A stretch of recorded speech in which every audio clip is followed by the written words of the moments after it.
Have you ever questioned your trust in someone deeply loved? In the 8 years of our marriage, have I given you any reason to question my loyalty? I asked softly, yet a hint of doubt seemed to seep in, tainting everything. If it's discovered that I did this with another man, the bond of trust between us will shatter irreparably along with our union, I stated angrily, and with those words, our home became frosty and impersonal. You can stay in the guest room. I don't want your presence any closer to me than necessary, I said decisively, the finality in my voice clearly drawing a boundary between us. This is my situation. You may choose to observe it. My dear, do you truly believe in me? Is it sincere faith that you seek? If you affirm, be aware that what follows might not please you.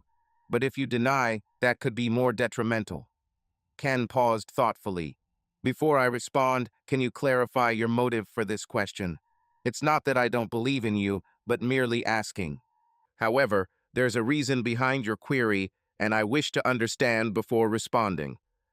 Are you willing to not inquire about my weekend plans? The matter is urgent, yet I can't disclose the details. Has this ever made you doubt me before? You haven't voiced any doubts up until now. It seems unusual to you, I understand. If our roles were reversed, you wouldn't agree to this either. What would be your reaction? Pondering, you replied, I'd feel the same way. I'd question why information was being withheld. But I recognize that it must be significant. It must be of great importance, or you wouldn't ask. And I know you have deep affection for me and wouldn't wish to cause distress. Ken sat in a kitchen chair, exhaling deeply. He had anticipated this. He had unwittingly stumbled into this situation. When are you leaving? He asked. I depart Friday, and I won't be back until late Sunday afternoon, she replied. So, this Friday then? For how long have you been considering this? I didn't premeditate it. It was an unforeseen circumstance that presented itself, she explained. An opportunity, and you must keep this chance a secret. Ken no details about your destination or activities. She shook her head slowly when asked about the location. I'm sorry, my dear, I simply can't disclose it. What if I express distrust in you venturing off for 2 days without informing me of your whereabouts or actions? Would you still depart? She gazed at him thoughtfully. Frankly, I'm not certain, but I would be deeply disheartened if you didn't have faith in me. I'm uncertain, he whispered, mulling it over. I merely don't understand why you can't reveal your destination to me. If I allow this, I'll spend a prolonged period in concern, perhaps even years. That doesn't appear fair, Jen, does it? He looked at his spouse. Her anxiety was evident. I apologize, dear. If only I could reveal it, I would. But I just can't. Please have faith in me, she requested again. They exchanged looks for a while longer. Then she mentioned her intention to go upstairs and read before retiring and asked him to contemplate the matter deeply. He did. For the following 2 hours, Ken pondered over every possible explanation, every probable scenario that came to mind. However, he found no resolution. He repeatedly returned to a single idea. She was going to be with another man. This notion chilled him within. Curse it, he mumbled to himself. He yearned for clarity regarding the situation unfolding. The prospect of Jennifer spending the weekend with another man unsettled him. They had a solid marriage. He was certain of its loyalty. No, he thought. There must be some other explanation. She wouldn't be unfaithful. That's not in our relationship. She recognized it would signify the demise of their marriage. She wouldn't dare risk it. Was it some kind of test? He pondered, but it didn't align with her mannerism. It all seemed peculiar. He felt exhausted, his nerves frayed. Perhaps, he wished, she'll admit it was a jest in the morning. That would be ideal, he mused. But deep within, he knew better. No, she meant whatever this was. By nightfall, Ken had yet to determine his next step. In bed, his wife was already asleep. He remained undecided on his course of action. He closed his eyes, staring at the ceiling, attempting to find a reason for his wife's unusual request. Sleep eluded him, leaving the question hanging overhead. The following morning, he was barely conscious. No alarm had sounded yet, but something was rousing him, and it felt far more refreshing than any alarm. He opened his eyes, slightly raised his head, and saw his wife's face, offering a morning surprise. He verified again, noticing her smile at him. She moved closer, hands on his chest, acting in a way that invited him completely. "Goodness," she exhaled. Jennifer rested on him, both panting. "It's been quite some time since I've received such an appealing wake-up," he commented. "Indeed," she replied, still breathless. "Is this concerning our conversation last night?" he inquired. "I had hoped it would score me a few favorable points," she said, sporting a crafty smile. Ken's countenance transformed from elated to aggravated.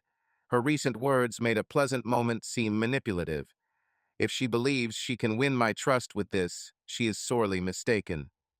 Without uttering a word, he shifted her aside, rose, and strode towards the shower. Jennifer realized she had blundered by revealing her strategy. Her plan was unraveling.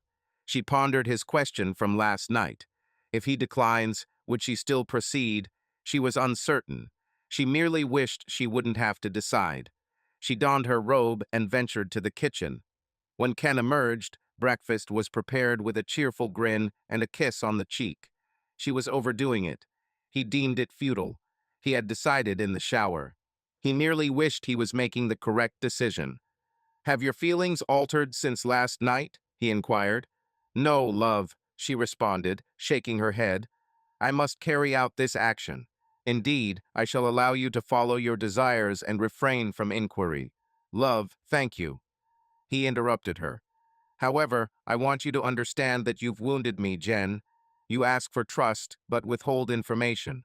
Instead, you employ nearness as a means of manipulation. It seems the trust is solely on my part. Love, it isn't that I don't trust you. Then what is it? If it isn't about trust, then you must be planning something you aren't proud of." She averted her gaze. She was speechless. "If this matter is so critical that you'll proceed despite causing me pain, then go. But remember this. If I discover this was for another man, our trust and marriage will cease." She agreed with a slight nod. "I do not wish to wound you, love. Truly, I don't. I regret having to do this, but it matters greatly to me." He said nothing in response. Silence filled the air at their breakfast encounter. They exchanged a kiss as he left for work, but the affection seemed forced. Jen was aware of its insincerity and hoped his mood would improve upon returning home. The thought of causing her beloved harm weighed heavy on her heart. All day she wrestled with her thoughts. She spoke truthfully when she told Ken that her upcoming weekend trip held great significance for her, but it pained her as well. Her stomach was in knots from morning till noon. By midday, she had made a decision. This opportunity, though rare, might never come again. She didn't want to live with the what-ifs. So she decided to set things right with her wonderful husband, even if it took a lifetime. However, she was resolute in her plan. Despite her efforts to lighten the mood that evening, Ken appeared dejected. He revealed his sadness, hoping she would reconsider her decision. He sensed she might attempt to lift his spirits by getting intimate in bed. He wouldn't agree if she proposed, believing it to be another ploy and not attempting. He was distant at breakfast the following morning, clinging on to hope that his mood would cause her to stay. However, she phoned him at work to declare her departure. "I love you," were her final words before he terminated the call without a response. When Ken called him about weekend plans, he was preoccupied. He held on to the remote possibility that his wife might change her mind, but it seemed unlikely. "What did you say?" he asked his colleague Arnie, inquiring about his absence. "He can't come," Jack repeated. "Are you all right?" Ken questioned. "Yes, I'm fine," was the response. Waking up with a hazy mind, Ken pondered. "Arnie can't make it. That's too bad. Who else might we ask?" he mused, contemplating last-minute alternatives. He considered the possibility of finding someone at the 11th hour. "I'll check around, but let's also inform the golf shop about our shortage. They might have a solution," Ken suggested, though his spirits were low. Jack, his friend, expressed concern with his demeanor. "Are you absolutely all right?" he inquired. Ken merely gave a nod, preferring silence about his personal issues, including his distress regarding his wife. "Yes, I'm doing well. Just have a lot swirling around up here, was Ken's response, attempting to appear carefree. The workday had been challenging for him. His mind was consumed with thoughts of his wife vanishing without notice or explanation, leaving him to fret over the unknown, imagining the worst, her in the arms of another man. Despite his efforts to convince himself otherwise, he couldn't shake the suspicion that she was unfaithful. This doubt tormented him, haunting him with questions about why and how this could happen. He felt lost, hurt, and enraged, and his anger propelled him now. He contemplated reciprocating her pain. He didn't want to let go of his love for her, but he desired for her to experience the same agony she had caused him. It mirrors that old song, he mused. Hurting those you care about. He made up his mind to play this game too. He wanted retribution, not to lose his love, but to make her feel the pain she inflicted on him. Desiring her awareness of his pain caused by her, he was resolved on demonstrating this to her. Upon returning home, he intended to relocate all her belongings to the spare room. She believed him to be merely avoiding her. Patience, he mused. He aimed to make her regret ever being born. En route home, Ken procured dinner. He had the entire weekend for executing his retaliation plot. "Good evening.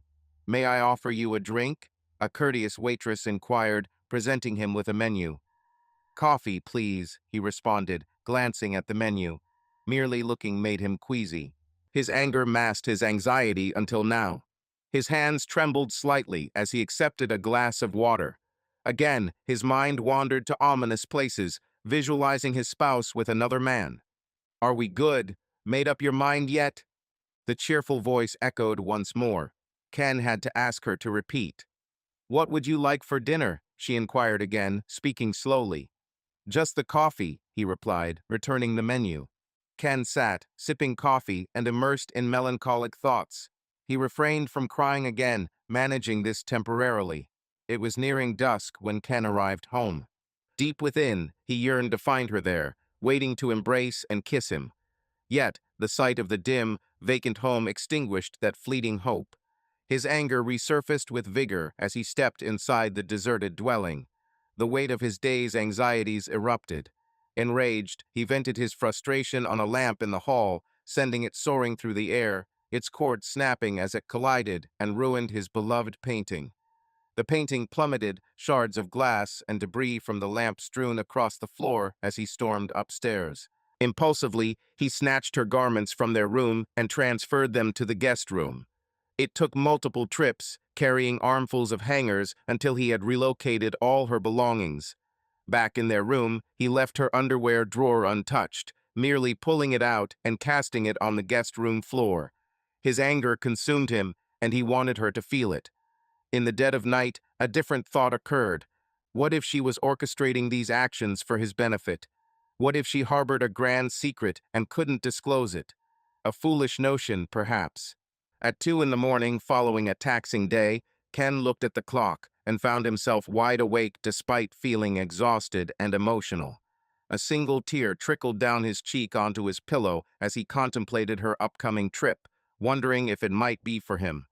The thought only served to confuse him more. Never had he felt so distraught within. Discarding the covers, Ken sat up, wiping away tears of anguish from his eyes. No rest for him tonight. He ambled towards the kitchen seeking solace in coffee. "May she be cursed," he murmured to the vacant room. "Cursed forever." He had frequently heard her speak of it being significant for her. Addressing nothingness, he continued, "Why tell me it's for me if she merely does it for herself? No, it's all for her, not me." Finishing his second strong cup of coffee, Ken made up his mind. He doubted any good would come to him from this, but he didn't care. She needed to experience a fraction of the pain she inflicted on him. Once he decided, he was prepared to attempt sleep again. At midnight, Ken eventually dozed off. By Saturday, he implemented his scheme. His initial destination was a hardware store to procure a lock for the bedroom door, which would remain locked until he deemed it appropriate. He subsequently endeavored to unwind at the driving range, hitting golf balls, but his swing was flawed and he couldn't perform well, aggravating him further. On his way home, Ken purchased a pizza from a nearby shop. Such indulgences were rare due to Jennifer's strict dietary regime. The night seemed interminable, desolate, and long. He believed exacting revenge would be gratifying, but it wasn't. A profound melancholy enveloped him as he pondered the future. Divorce. Was she aware of his thoughts? Did she comprehend the precarious state of our relationship now? He hoped he wouldn't discover his wife was with someone else because that would be the end. Infidelity was something he couldn't abide by. He sighed, troubled as he prepared to attempt sleep once more after a restless night. On Sunday morning, Ken had difficulty starting the day despite a warm shower and feeling low. After breakfast, he packed his golf gear and a suitcase for the night in his car and also hung up a suit. He locked the bedroom and departed. "Hey, buddy," called Jack, arriving on a golf cart.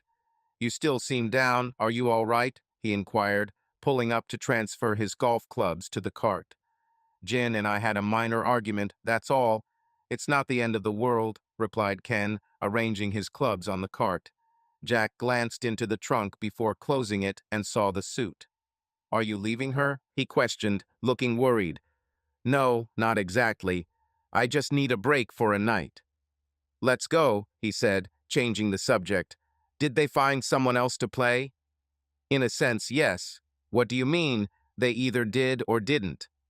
"They found a player," said Jack. Ken thought over his friend's words before responding. "No, the fourth player is a woman. Tara is quite skilled on the golf course with scores in the low 80s, so be prepared, or I might have to announce at work that a woman bested you." Jennifer was packing her luggage in the car, an unexpected feeling drawing her back to her school days. However, this sense of pull came with a cost she couldn't ignore. Although he didn't respond when she declared love over the phone, the anticipation of the weekend made her feel less afraid, more excited. Afterward, all she felt was fear. She skipped breakfast and yearned for something to eat, but the urgency to return home prevailed. She wanted to be there for him upon Ken's return from golfing. Her intention was to resolve matters swiftly. Her heart pounded with anxiety as she accelerated the drive. By the time she reached home, she had already conceived a plan for the evening. They kept 2 small chickens in the freezer that could be thawed quickly in hot water. She remembered they had her partner's favorite white drink for the meal. In the interval between cooking dinner and serving it, she'd don her most stylish ensemble, a black form-fitting top with pockets for black thigh-high socks. He always appreciated seeing her dressed this way. Following their meal, she consented to him in a manner she had never before. Even Ken hadn't been allowed such intimacy.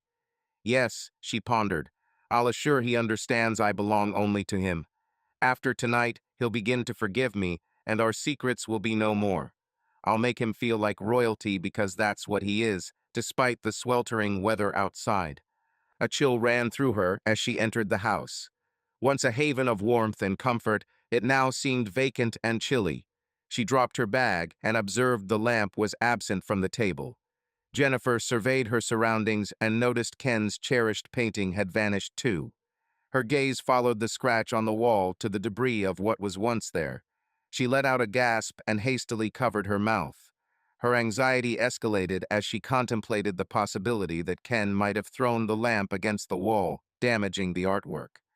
"What have I done?" she whispered. Seldom did Ken exhibit such anger, let alone throw objects. This was the first time Jennifer had witnessed him so enraged. She trembled as she understood the distress she'd caused her gentle husband. Not long ago, she felt content with her decision, but now remorse overwhelmed her. Tears flowed as Jennifer approached the expensive watercolor. The painting was acceptable, though it required a new frame. On Monday, she resolved to repair it as a surprise when he returned from work. She gently picked up and discarded the shattered lamp fragments, then cleaned up the mess with a vacuum. It was already 2 p.m. She knew he'd be home soon, and she hadn't even started defrosting the birds yet. Forcing her emotions aside, Jen took a deep breath and headed to the kitchen. She intended to make amends through his favorite meal and a comforting evening together. After immersing the hens in warm water, Jennifer returned to the hall, grabbed her luggage, and ascended the stairs. Overeager to immerse in a bath with her preferred oil, the one Ken found captivating, Jen was taken aback to find their bedroom door locked.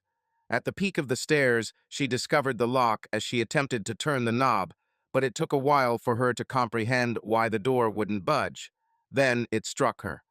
My God, she thought, he's locked me out of our bedroom. Glancing around, she spotted her clothes on the guest room bed. Anxiety swelled within her as she reluctantly stepped into the room, seldom used for guests. She sank onto the bed and stared at the pile of clothing on the floor. It's not here, she thought. The desired corset was in another drawer, inaccessible even from their shared space. Her thoughts raced back to all the signs she had overlooked. The shattered lamp, his frosty farewell over the phone, his strange expression when she discussed her job. All the indications were there. She simply failed to notice them. Suddenly, a wave of guilt, shame, and remorse washed over her. Her hands concealed her face, and she wailed aloud, "Oh dear, have I destroyed my marriage?" Her tearful figure crumpled onto the guest bed.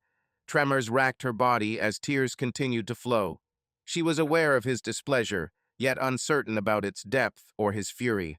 As she contemplated apologies, her sobbing subsided. Jen slowly regained consciousness. She glanced at the clock, realizing that hours had slipped away amidst her remorse. Where is he? She puzzled. He should have returned by now. Fatigue draped over her, making her body feel heavy and exhausted. Yet, fearing time was fleeting, Jen wiped her tears and ventured to the kitchen to prepare dinner. She seasoned the chickens, set them to cook, and arranged the table with candles. The clock read past 4 o'clock. Where is he? She questioned again, for he was always punctual from golf. Then a disquieting suspicion crossed her mind. What if he had locked the bedroom to secretly move his belongings? What if he departed? Oh no, she thought. Surely he wouldn't just abandon us. She remained silent, yet refused the notion. He wouldn't abandon her like this, would he? Fear gripped her anew upon returning home. Sitting on the couch, tears streamed down once more, but hope lingered that her gentle man merely went out with friends for a drink and would return soon. All right, she reasoned. I'll forego the tight dress, but I found something alluring in my wardrobe. With renewed determination, she prepared to make amends. Ken's beloved spouse dashed upstairs, took a quick shower, neglecting the ticking clock as she applied makeup, then slipped into the most seductive undergarments she could find. Wrapped in a robe, she returned to the kitchen just in time to retrieve the small birds and set the table. She believed he wouldn't overlook it, lit candles, and took her seat by his empty chair. A tear trickled down as she sat there alone, the clock chiming 6 times. Jennifer never felt so isolated. She had no choice but to accept it. Her planned romantic evening was canceled. Jen hadn't intended to catch him off guard with a call, but now felt compelled to do so. She took a deep breath and mustered the courage to dial his number. Trembling with anxiety, she hit the familiar numbers. Ken was on his way to Denny's for dinner when his phone rang, recognizing it was from home. He had anticipated this call. In truth, he thought it would come sooner. "Hello," Ken said without emotion. "It's me," Jen replied softly from the other end. "This is Ken," he retorted sharply. Hearing his tone, Jen felt more disheartened but didn't want to show it. I cooked some small chickens for dinner, darling," she continued.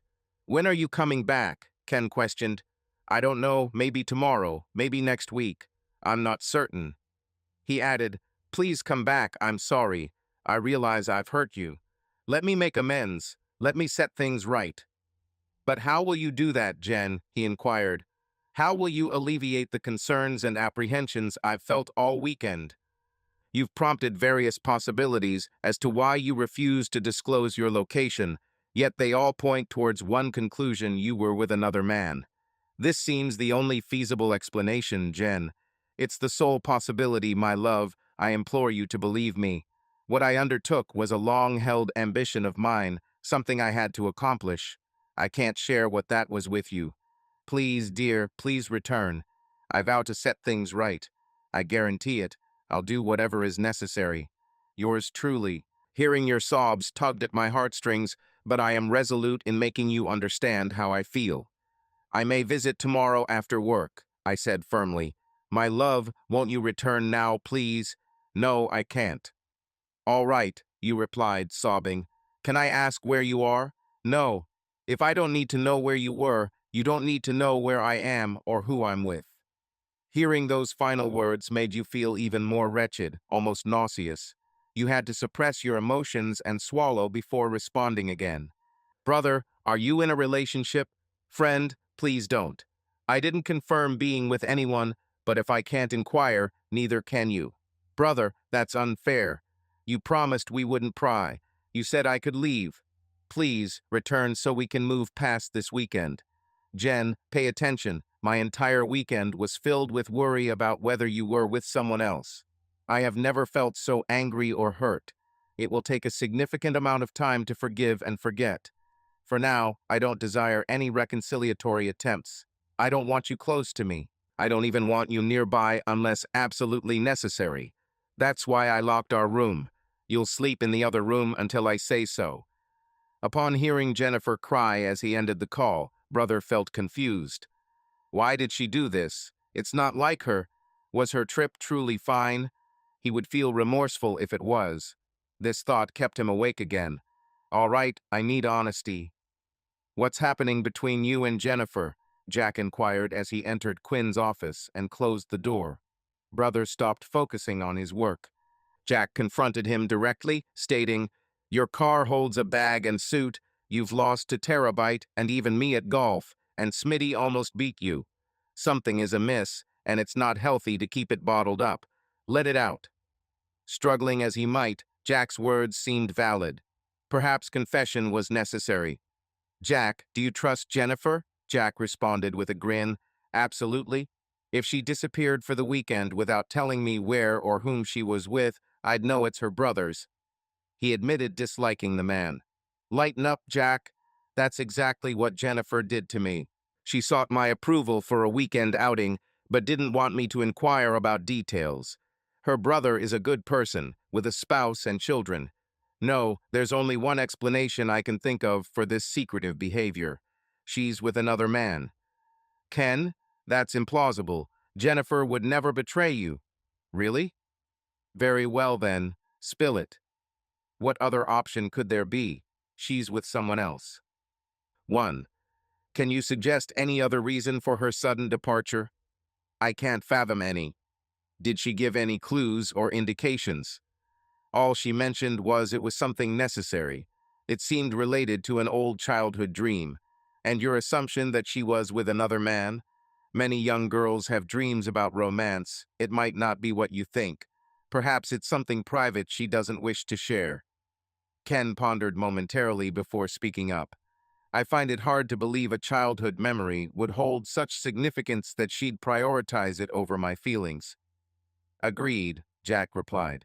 If she was with another man, why not deceive and claim she had to visit an ailing friend or the like? If you're going to be unfaithful, wouldn't you try to keep suspicion at bay by concocting a believable story? Ken conceded that Jack raised a valid point. He too had considered that possibility, but was puzzled as to why she didn't come up with a convincing falsehood. Jack continued his reasoning. Friend, for quite some time now, your wife and mine have been close companions.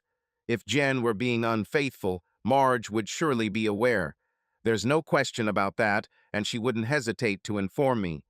As far as I know, Jen hasn't given a second glance to another man. I assure you, whatever she may be doing, it's not infidelity. But Ken, you seem skeptical. Perhaps I'm wrong, but I truly hope not. If I were to discover that she had been with another man, our relationship would be doomed. So, my friend, return to your wife.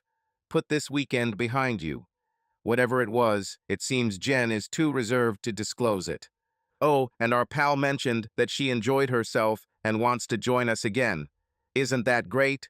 Yes, she might reconsider her decision after I face her next time, though. Yesterday, Ken seemed out of sorts, but he boasted that no one could surpass him when he was at his best. Agreeing, he said goodbye, hinting that he would catch up later. Before leaving, he subtly suggested that some women appreciate being disciplined, specifically spanking. As the day progressed, Jack's words lingered in Ken's mind. He adored his wife dearly and hoped she felt the same way. He believed she was too shy to express it. The front door closed as he left. Upon returning home, Ken placed his work bag aside and headed upstairs to change into more comfortable clothing. He didn't notice or hear his wife until he returned to the living room. There she sat on the sofa, her cheeks streaked with tears. She clutched a wet, soiled tissue, her hands shaking in her lap. Her voice was weak and scratchy from crying. "Don't tell me," she sobbed, avoiding eye contact. "Don't you love me anymore?" she asked timidly, fearing his response. "Jen, if I no longer cared, your belongings would be outside instead of in the spare room." At last, she met his gaze, and he observed her red, swollen eyes. I'm, I'm deeply sorry, my love," she cried. "I'm sorry for causing you pain. I didn't realize it. Honestly, I wasn't aware. Dear, please forgive me." She pleaded before she buried her face in the old handkerchief and wept once more. "Jennifer, if only you had." She interrupted him, too anxious to let him finish. "Please, it wasn't. It wasn't about another man," she explained hastily. "Not at all. Love, trust me. I didn't betray you." Her words took him aback. "Then why did you make me endure such pain over the weekend? Damn it, Jen, I can't understand. Why not tell me before you left? You knew how I would react. The agony I felt imagining you with someone else. Why leave me to imagine that if it wasn't true? Jen, after all this, how can I trust you now?" she cried as she begged for understanding. "My love, I am being truthful," she sobbed. "Indeed, Ken, faith in me is essential. This reality confounds you. You find me sincere. Jen, I'm at a loss. Love, trust my words. I remained silent upon departure due to your potential queries, and I believed the most effective evasion was through silence. The truth is, it didn't turn out as I had envisioned. The fantasy was much more alluring than the reality, but I had to proceed. Something." "Ah, indeed," Ken replied, not concealing his pain. "Something you've longed for since your youth. You asserted as much. That's part of the frustration, Jen. You excluded me from a significant event in your life. For 8 years we've shared our lives, and I felt the sting when it seemed you did not reciprocate. This made me question if this was merely the beginning. What else might you conceal from me?" "I understand," she sobbed. "I'm deeply sorry, love. I didn't realize the extent of my negligence. I didn't know it would affect you so deeply." "Ah, neither did I," he answered. "The impact was felt when I encouraged your departure, hoping you'd remain instead. It became disheartening when my trust in you seemed misplaced. When you departed, the idea of being disconnected from a significant aspect of your life caused me pain, but the possibility that you might reconnect with an old flame was even more distressing. Despite my attempts to convince myself otherwise, I couldn't shake off the suspicion. I thought you had more faith in me," you murmured softly. "Jen, trust is one aspect, but what occurred last weekend was something else entirely. It feels like needing proof to believe." "What did you mean when you said trust, but verify? Yet I can't verify." You wept harder. Ken remained upset, but knowing you weren't with another man eased his anger somewhat. He wouldn't stay angry forever, for he loved you. Sitting beside you, he wrapped his arm around you. You hit your face against his chest and hugged him tightly. "Calm down," he whispered softly as he patted your back. "I understand you didn't do anything wrong, but I need time to recover from this." You nodded your head against him, understanding but saying nothing more. She suggested they should sleep separately for the moment, which made her weep more intensely and cling to him. "Oh, please, not again that I must sleep without you." "I apologize, Jen," he replied, "but it seems necessary, only for a while." Afterward, they remained in that position for some time until Jennifer departed to prepare dinner. She appeared dejected and desolate for the remainder of the night, her spirit utterly broken. It wasn't an act. She was genuinely distressed. Hearing his wife of 8 years sob softly from another room, Ken couldn't help but miss her by his side. "How did things turn out yesterday?" inquired Jack, maintaining his previous position. "Well, better than expected. At least she assured me she wasn't with someone else." "Do you trust her?" "I'm not certain. I really want to." Why don't you? Ken tossed the question back at his friend, who appeared rather self-satisfied. Of course. After all, I was the one who said she wouldn't cheat from the beginning, right? So, everything is fine now? Not exactly. I'm still upset. Ken admitted that he had placed Marge in another room to calm down, as he himself was upset. When Ken arrived home last night, he questioned Marge about Jen's secret weekend. Marge mistakenly believed it involved events from her high school years. Ken inquired sharply if it might be connected to someone or something specific, and Jack responded cautiously that it appeared to be about something other than infidelity. Although Jen was not very forthcoming, Marge insists it was not about a romantic liaison with another man. Marge maintains that Jen would not cheat on Ken, a view shared by Jack. Relieved, Ken agreed and decided to let the matter rest. Arnie can't make it for our golf game next Sunday due to an unexpected issue with his wife. He's been too busy at work all week and is seeing the doctor on Thursday. This has left Ken astonished as Arnie rarely misses out on a game. They express concern about his health, hoping it isn't serious. Meanwhile, Ken asks Jack if he would like to play golf with Tara instead, suggesting that there may be some chemistry between them. Jack denies any romantic feelings, claiming Tara was just trying to distract him during their previous game so she could win. Jack also mentions Tara's distinctive pre-shot movement, causing Ken to joke about it.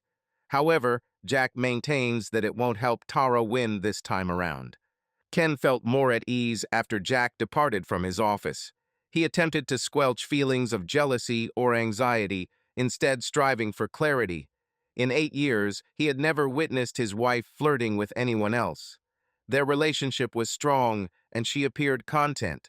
Those who knew her affirmed her affection and loyalty towards him. However, as he pondered the situation, all the indicators seemed favorable to her. He resolved, if I keep second-guessing like this, I'll drive myself mad. I chose to trust her. My doubts arose only when she left, thinking she was meeting someone else. There is no evidence of that. Up until the past weekend, I had no cause not to believe her.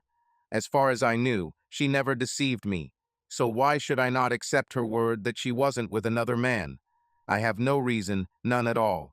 Ken rose from his seat and walked towards the window. He worked for a telecommunications company in a suburb northwest of Chicago. His office was on the 5th floor. From that vantage point, he could survey the towering city structures. The sight never failed to instill a sense of gratitude within him. He pondered the immense amount of sorrow and anguish lurking out there. His parents ensured he received quality education. He held a rewarding job that afforded him comfort. He cherished his loving spouse and valued his friends.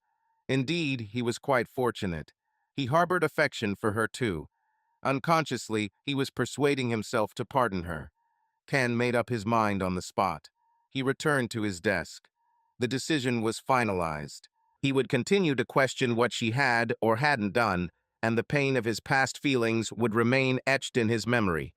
But for now, there would be no more finger-pointing. He planned to readmit her into their bedroom and attempt to recover. A weight seemed to dissipate as he sat down and confronted the tasks ahead. Normalcy was what he yearned for again.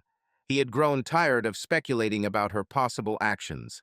He longed for Betty, his loving and faithful partner, to return. He contacted his secretary via phone.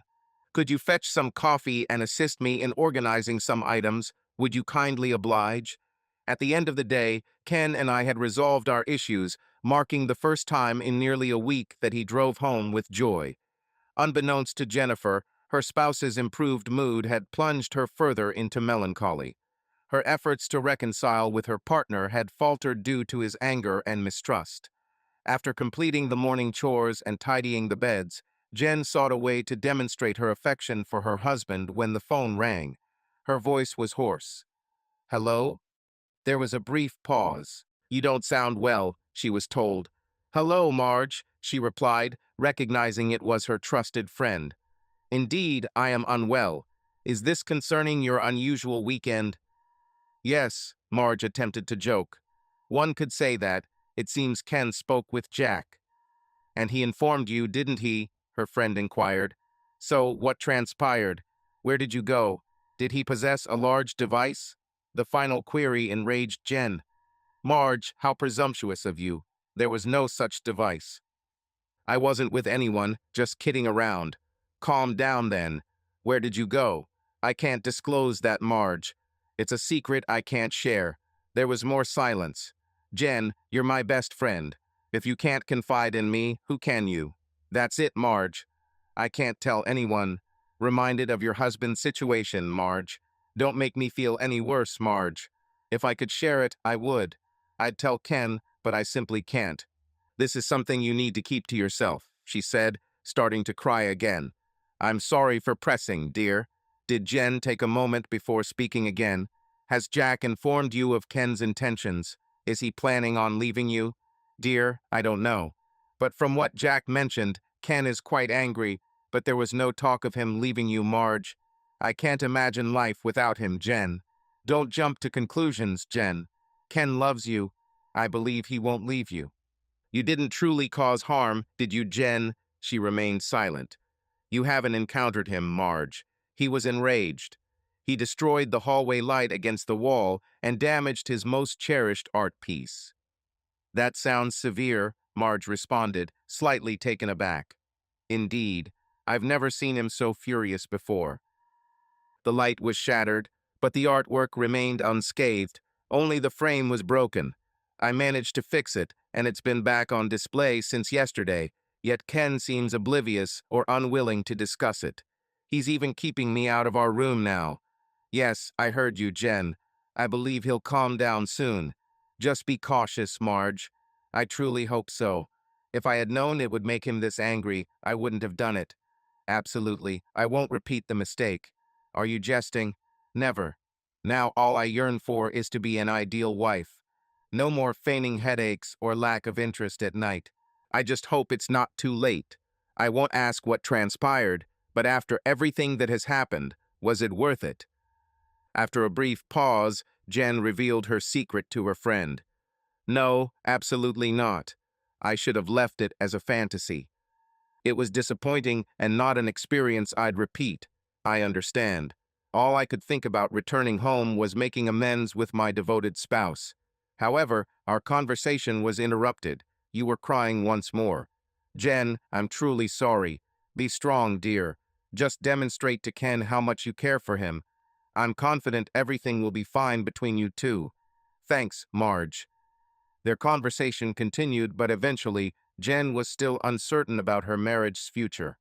That evening, when Ken returned home, he didn't go directly upstairs as usual. Instead, he placed his work bag in the hallway and entered the living room. Jennifer was preparing dinner in the kitchen and hadn't heard him arrive. She became alarmed upon hearing him call out to her.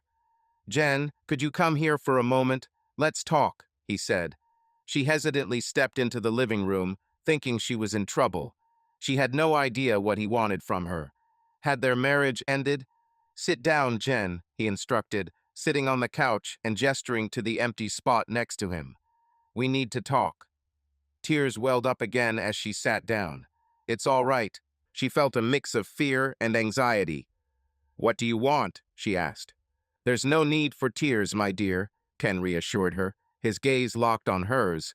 I've decided to move past this predicament. Overwhelmed with joy, she wrapped her arms around him tightly, almost suffocating him. Thank you, darling.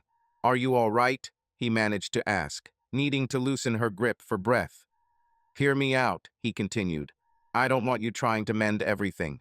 You can't undo the pain I felt. Regardless of what happens, I can never forget last weekend. But I still adore you immensely, and without any evidence of your wrongdoing, I believe in you, my love, he added tenderly. She hugged him again, pressing a kiss to his face. I'll never make such a mistake again. You mustn't, he interjected. From now on, I won't give the same affirmative response as before. If you act without my consent in any similar matter, our relationship will end. It doesn't matter how important it is to you. Don't even consider it, he stated resolutely. She hugged him once more. Ken, I love you so much. I won't ask for it again, I assure you, he smiled, enveloping her with his arm. It seemed appropriate to console her. It seemed right to welcome her back into his embrace. She hesitated to inquire further. "May I return to our room?" he replied. "Yes. I will assist in transferring your belongings after dinner." As he left for his room, she watched the man she adored ascend the stairs. Relief washed over her like a tidal wave. It was as if her heart had been resurrected from its extended stillness. She didn't scrutinize his words. She was determined to rectify the situation regarding her clandestine journey.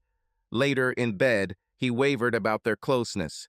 He knew what she desired. He could sense her longing as she embraced him and nestled nearer. "I love you," she whispered. "I love you immensely." Ken turned to gaze into her eyes. "I love you too, Jen. I'm just not ready yet. Please, I need you," she pleaded. She requested they reconcile, pressing a tender kiss to him. His response was immediate. Her kiss reciprocated fiercely as their bodies fused together. He gripped her hair passionately, matching her ardor. Ken was overwhelmed by the reaction of his body. She beamed, gazing into his eyes. "I adore you immensely," she whispered. Ken shifted over her, familiar with the ways to bring her pleasure. He knew the sensitive spots that elicited her delightful shivers. Jen stiffened, experiencing surges of pleasure. The sensations cascaded, echoing in the distance. She heard his passionate moans of affection. She felt him climaxing, joining him soon after. It was a night filled with intensity, illuminating what they believed had been lost.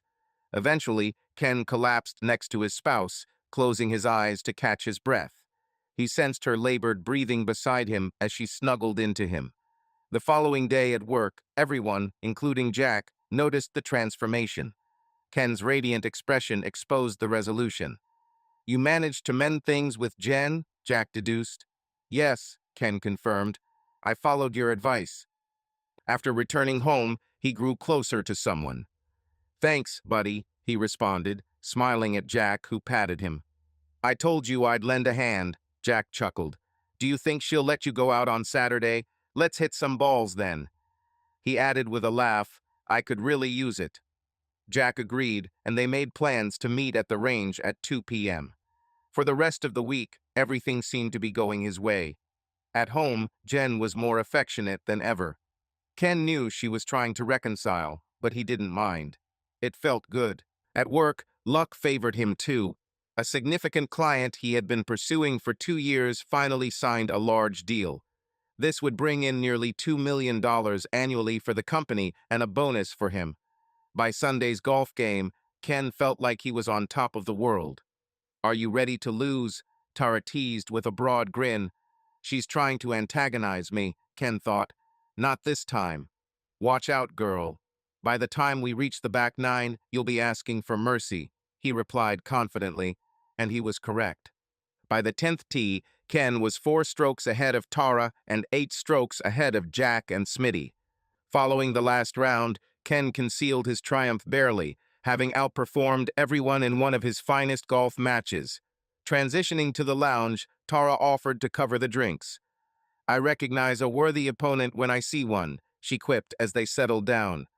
"Hail to the golf maestro," she continued, feigning prayer and bowing. This sparked laughter among everyone. "Ken, that was one of your best performances," Jack commented. "I'm astounded you still managed to play so well after catching up," Jack quipped playfully. Ken felt a bit uncomfortable. This is why he maintained privacy regarding his personal life. It always seemed others took an interest. "Let's steer clear of my personal matters," Ken requested, a hint of irritation in his tone. "My apologies," Jack said, looking away. "So that's the secret," Tara joked. "If only I had someone to share it with. My divorce altered things," she added. The group was left speechless. "Tara, it's hard to believe you're single given how you are and appear," Ken remarked. She thanked him but confessed her busy schedule with 2 children and lengthy work hours left little room for golf on Sundays, followed by a gentle chuckle. "I had assumed you spent most of your time golfing," he commented. "How did you acquire this skill?" Smitty inquired.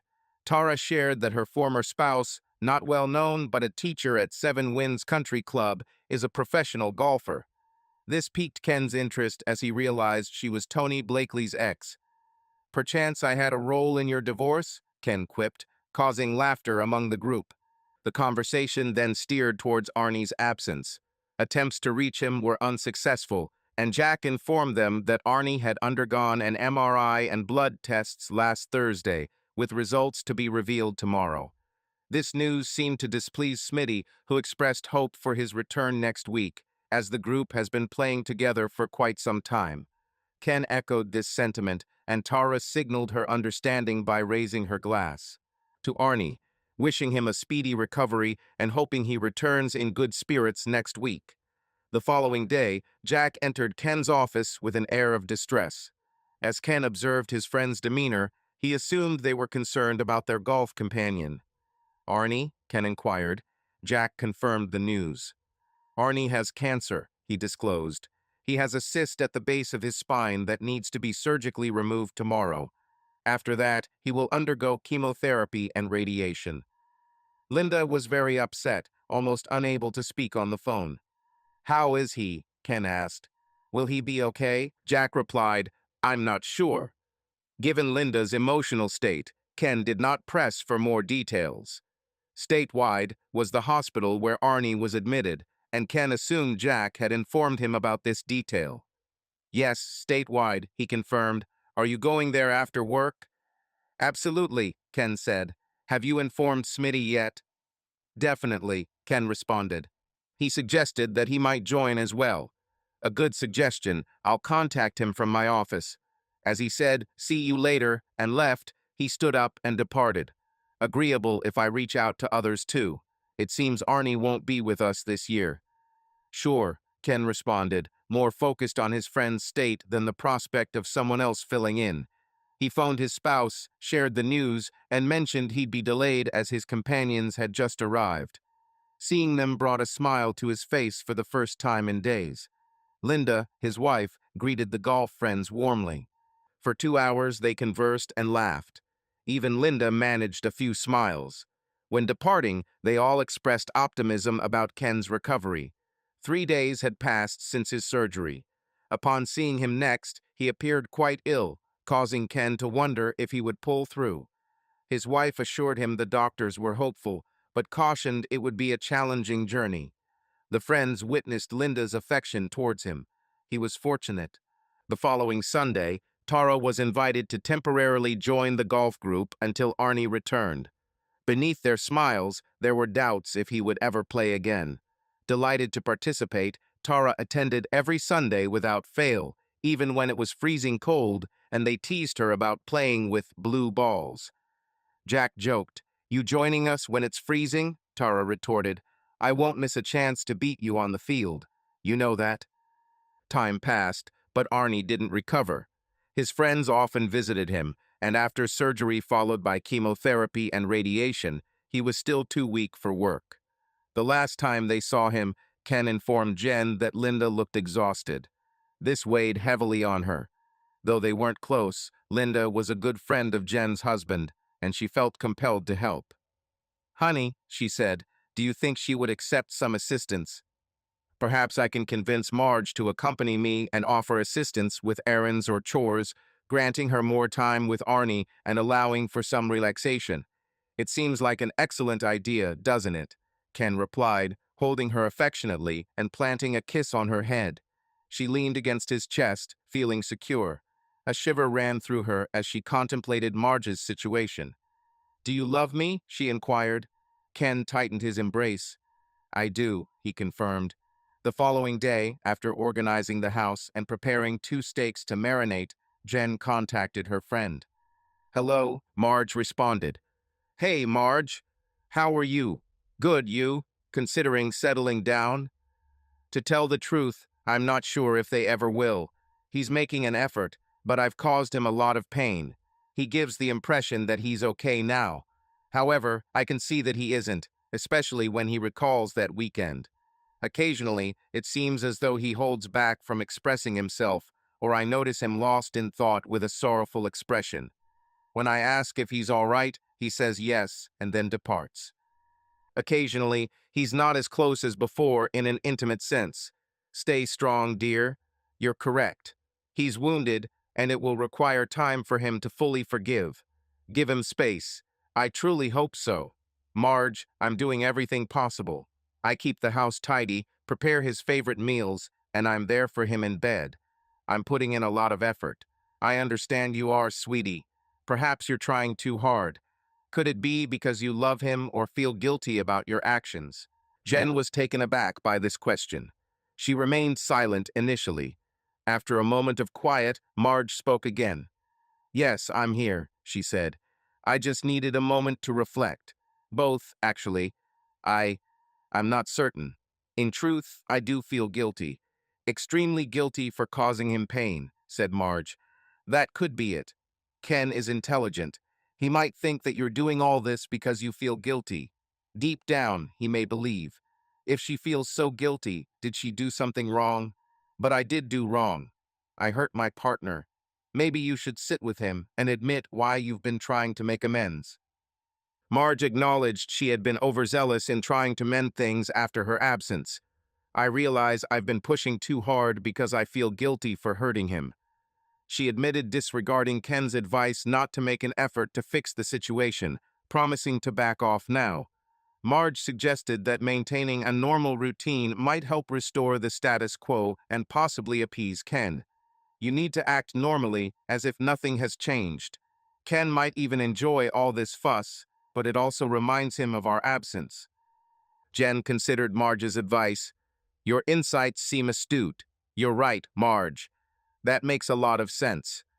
She thanked her friend and vowed to scale back her efforts and return to her usual self. From tonight onwards, I'll stop trying so hard and be myself again. Jen then remembered the reason for their conversation. Oh, right, you know Linda Baskin, Ernie, her husband, golfs with Ken and Jack. Marge confirmed they had met only twice. Yeah, just a couple of times. Jen shared that Ernie was battling cancer, explaining why she had called. That's the reason I called. Ken is really distressed about it. He suggested that Linda could use some assistance at home. Discussing chores, laundry, shopping, and the like, you suggested we help out at their place. Marge agreed, questioning if it was a good idea. Smitty's wife might join as well. Jen pondered, struggling to remember Smitty's wife's name. Darlene, I suppose. As they continued talking, Jen commented that Jack seldom mentions Smitty these days, instead focusing on Tara. Marge cautioned against such remarks, expressing concern about hurting feelings since Jack wouldn't do that to her. Jen inquired if Tara visited every week, and upon learning she was filling in for Ernie temporarily, asked if Ken had informed you of this arrangement. Won affirmative responses from Jen about her acquaintance with Tara, whom she met at a car repair shop and dropped off Jack with last month near the golf range. Tara is described as having long blonde hair, an attractive figure, and an appealing face. Jen's son mentioned that Tara's ex-husband, a professional golfer, taught her to play. He works at one of the local golf spots. After their conversation, Jen has to leave because Jack will be home soon and dinner isn't started yet. She contemplates whether to ask Darlene for help or not. However, Jen's thoughts were distracted by the information shared about Tara, and she missed the end of her friend's question. I think we should involve her, was Jen's response. She plans to obtain Tara's number from Kevin that evening and contact her tomorrow. Each option attempts to paraphrase the original text while maintaining its meaning and length, with only one option presented for clarity. Worries gnawed at her as an unwelcome doubt took root. Ken was unyieldingly faithful. Yet, what if he suspected me of infidelity? No, that wouldn't be like him. She dismissed thoughts of other women and berated herself for even considering them. Another cup of coffee helped assuage the uncertainty, but the question lingered. How frequent were those instances where he kept his distance in our 8-year partnership, she pondered. And why has he been unusually quiet lately? Perhaps those glances weren't about the recent getaway. Maybe they stemmed from memories of an old flame. Halt these thoughts immediately, she admonished herself sternly. Why suspect him of cheating? Stop it. Jen struggled to focus on something else. However, when dining with Ken later, conversation steered towards the subject. I mentioned aiding Linda and Arnie. She seems keen, she offered. That's commendable. I think that's nice of you both, he responded with a smile. Well, we've been playing golf with Arnie for a while now. I should get to know them better. Perhaps Darlene could join us, she suggested. Ken looked bewildered. Darlene, I thought that was strange. Darlene is Smitty's wife, isn't it? You almost got it right. It's Marlene. He chuckled, acknowledging her closeness. She perceived him as a bit of a charmer. She jested about getting his number to call her tomorrow, see if she could join him. Yes, it's on my computer, she confirmed. Their last name is Dennison. In a flash, she contemplated, deciding it was now or never. Marge revealed that Lady Tara has been playing alongside you every week, she mentioned. Why didn't you inform me earlier? What's the big deal? She's substituting for Arnie. I think I mentioned it when I said the pro shop placed a woman on your team. However, I never specified that she plays with you all every week. Marge also told me she's quite attractive. Ken scrutinized his wife intently, recognizing the expression. It was evident. It was the same pain and doubt he felt within himself earlier. Instantly, he contemplated his subsequent action. Should he deceive her further or let her learn the truth? Yet, just as swiftly, he dismissed the idea. It would be petty. Yes, she is attractive, dear. Tara works a lot and has 2 children, he replied. She rarely has time to play every Sunday, so any thoughts about something deeper between us are unfounded. Ken, you know my habits well. I never suspected that, she replied. Still unsure, he questioned. It was mid-November when Chicago experienced a harsh winter. The first major snowfall marked the end of golf for several months. During the holidays, her concerns vanished. Following her friend's advice, she eased up on trying so hard. Yet, she always showed her husband affection. In February, another cold spell hit. Ken remained chilly after lunch when his secretary informed him. Ken, Mr. Spitzer wants you, she said. Okay, Betty, thanks. Mr. Spitzer was the head of sales and his supervisor was nice but strictly focused on work. When Ken entered his boss's spacious office, he noticed an uncommon smile on his face. Have a seat, Ken, his boss said, grinning even wider. Ken settled into one of the plush leather chairs in front of the large wooden desk. Ken, it might not be common knowledge, but you're doing exceptionally well this year. You've received your quarterly bonus, but it's still February. Thank you, Mr. Spitzer. I wasn't expecting that. He spoke casually. We appreciate your efforts. I know you enjoy golf, and with the snow outside, I arranged a complimentary trip for you, he said, sliding an envelope towards his desk. Ken peeked inside the envelope, astonished. Wow, he exclaimed.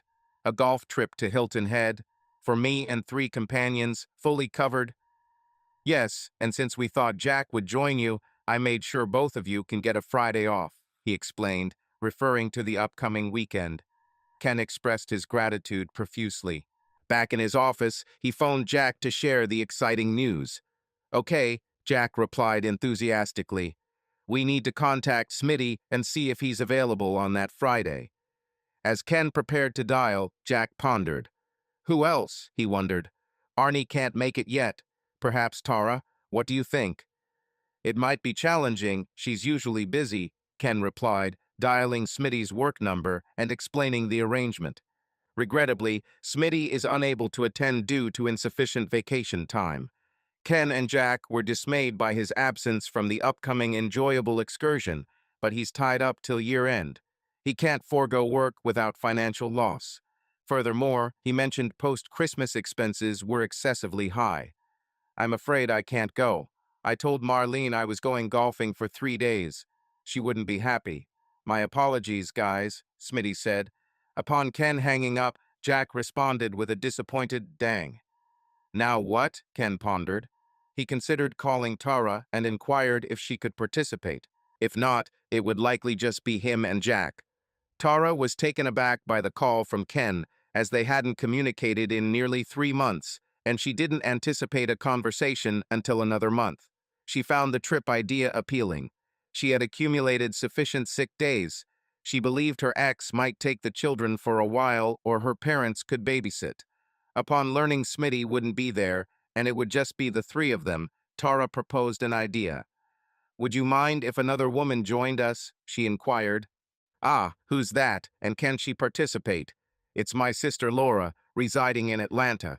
She's capable, but I must confirm her availability since her work keeps her busy. Despite her hectic schedule, I believe she might find some time off, given the circumstances. The challenge is she has 2 children and a husband. I'll check with her promptly to see if she can make it. As for now, let me confer with Jack about this. He queried, why does it seem we need a woman whenever we require a fourth? Guess we're simply fortunate, Jack quipped back. If Laura's like you, then by all means, invite her along, Ken said with amusement. I instructed Tara to contact her sister immediately. After an hour, Tara delivered the update Laura would join us at Hilton Head. Overjoyed, Ken felt as if he were on cloud nine upon returning home that night. But Jen wasn't thrilled about the news. Are you planning a 3-day trip with Tara? Affirmative, he replied nonchalantly. Apparently, her sister will be joining us there. Her sister. This development has taken me by surprise. Who is she exactly? You've never mentioned her before. That's because I haven't met her yet. She hails from Atlanta. So, let me make sure I have this right. You and Jack are planning to spend 3 days and nights with Tara and her sister at a resort. Not on my life, she retorted angrily. You think I'll be home while you go off enjoying yourself with your female companion for— Quiet, Ken exclaimed, halting his wife's outburst. I don't want to hear another word about it. Tara is not my girlfriend. How do you know that? We're going there to play golf, not for anything else. Jen noticed a flush of anger rising in Ken's face. You disappeared for the weekend without telling me where you were, what you were doing, or who with. I had to cope on my own. Now it's your turn to deal with this situation. That was different. You promised I could go. I didn't exactly give you a choice, did I? He countered, recalling the conversation. Remember when I asked if you'd still go if I said no? You weren't certain. You said you'd be quite upset if I didn't trust you. Well, how do you think I feel now? Ken departed, leaving his wife stunned and teary-eyed in the kitchen. He'd never glanced at another woman, but this suspicion persisted, demanding an immediate cessation. If not, tough times lay ahead. Jen regretted her actions during that foolish weekend, fearing she had jeopardized their marriage once more. Though Ken hadn't actually cheated, the memory of the incident still haunted her. The night remained tranquil, with Jen keeping silent, directing her anger at herself. She was taken aback by Ken's sudden revelation about the trip and momentarily suspected him of infidelity. However, she knew deep down that he wouldn't betray her trust. In bed later, she felt remorseful and wished to apologize. I'm sorry, dear. I know you would never cheat. It's just, I can't help but think about her beauty. In the same hotel for nights, there's a multitude of opportunities for missteps. Jen, why on earth are you harboring such thoughts? I've been on trips before, and you've never expressed concerns about infidelity. Granted, you never mentioned it. Truth be told, I'm uncertain. Honestly, I can't say for sure. I just feel uneasy. Mark commented that she's quite attractive. And Jen, there are plenty of attractive women out there, some even more so than you. But you're my wife, the only woman I hold dear, the only one I long for. Always. Love. She tenderly guided his face towards hers. She gave him a delicate kiss and remained thus until they gradually parted. I love you so much, she murmured. Ken wrapped his arm around her. She nestled into his embrace and peacefully dozed off. The following day, Jen attempted to dismiss thoughts about my husband with 2 attractive women and almost succeeded until the phone rang. Hello, darling, March said. So, have you heard about the men? A big weekend golf trip. You must be immensely proud of your man. You seem impressed with him. Wish he'd reveal his strategy to Jack. Yes, replied Jen. I've picked up on it. She momentarily pondered her friend's statement. Do you mean because he's successful? What exactly is the secret? He didn't fill you in. The golf outing is a side note.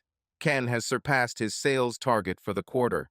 Jack considers him an expert at dealing with big clients. No, he omitted that detail. All he said was he, Jack, and Tara were planning to play golf with his sister this weekend. Then, as you may recall, we had a disagreement. I voiced my concerns, and he got annoyed. He revisited that weekend issue again, which I thought he had put behind us. What do you mean by you fought? What concerns? What are you referring to? Your man and mine are heading off for a luxurious getaway with two attractive women this weekend.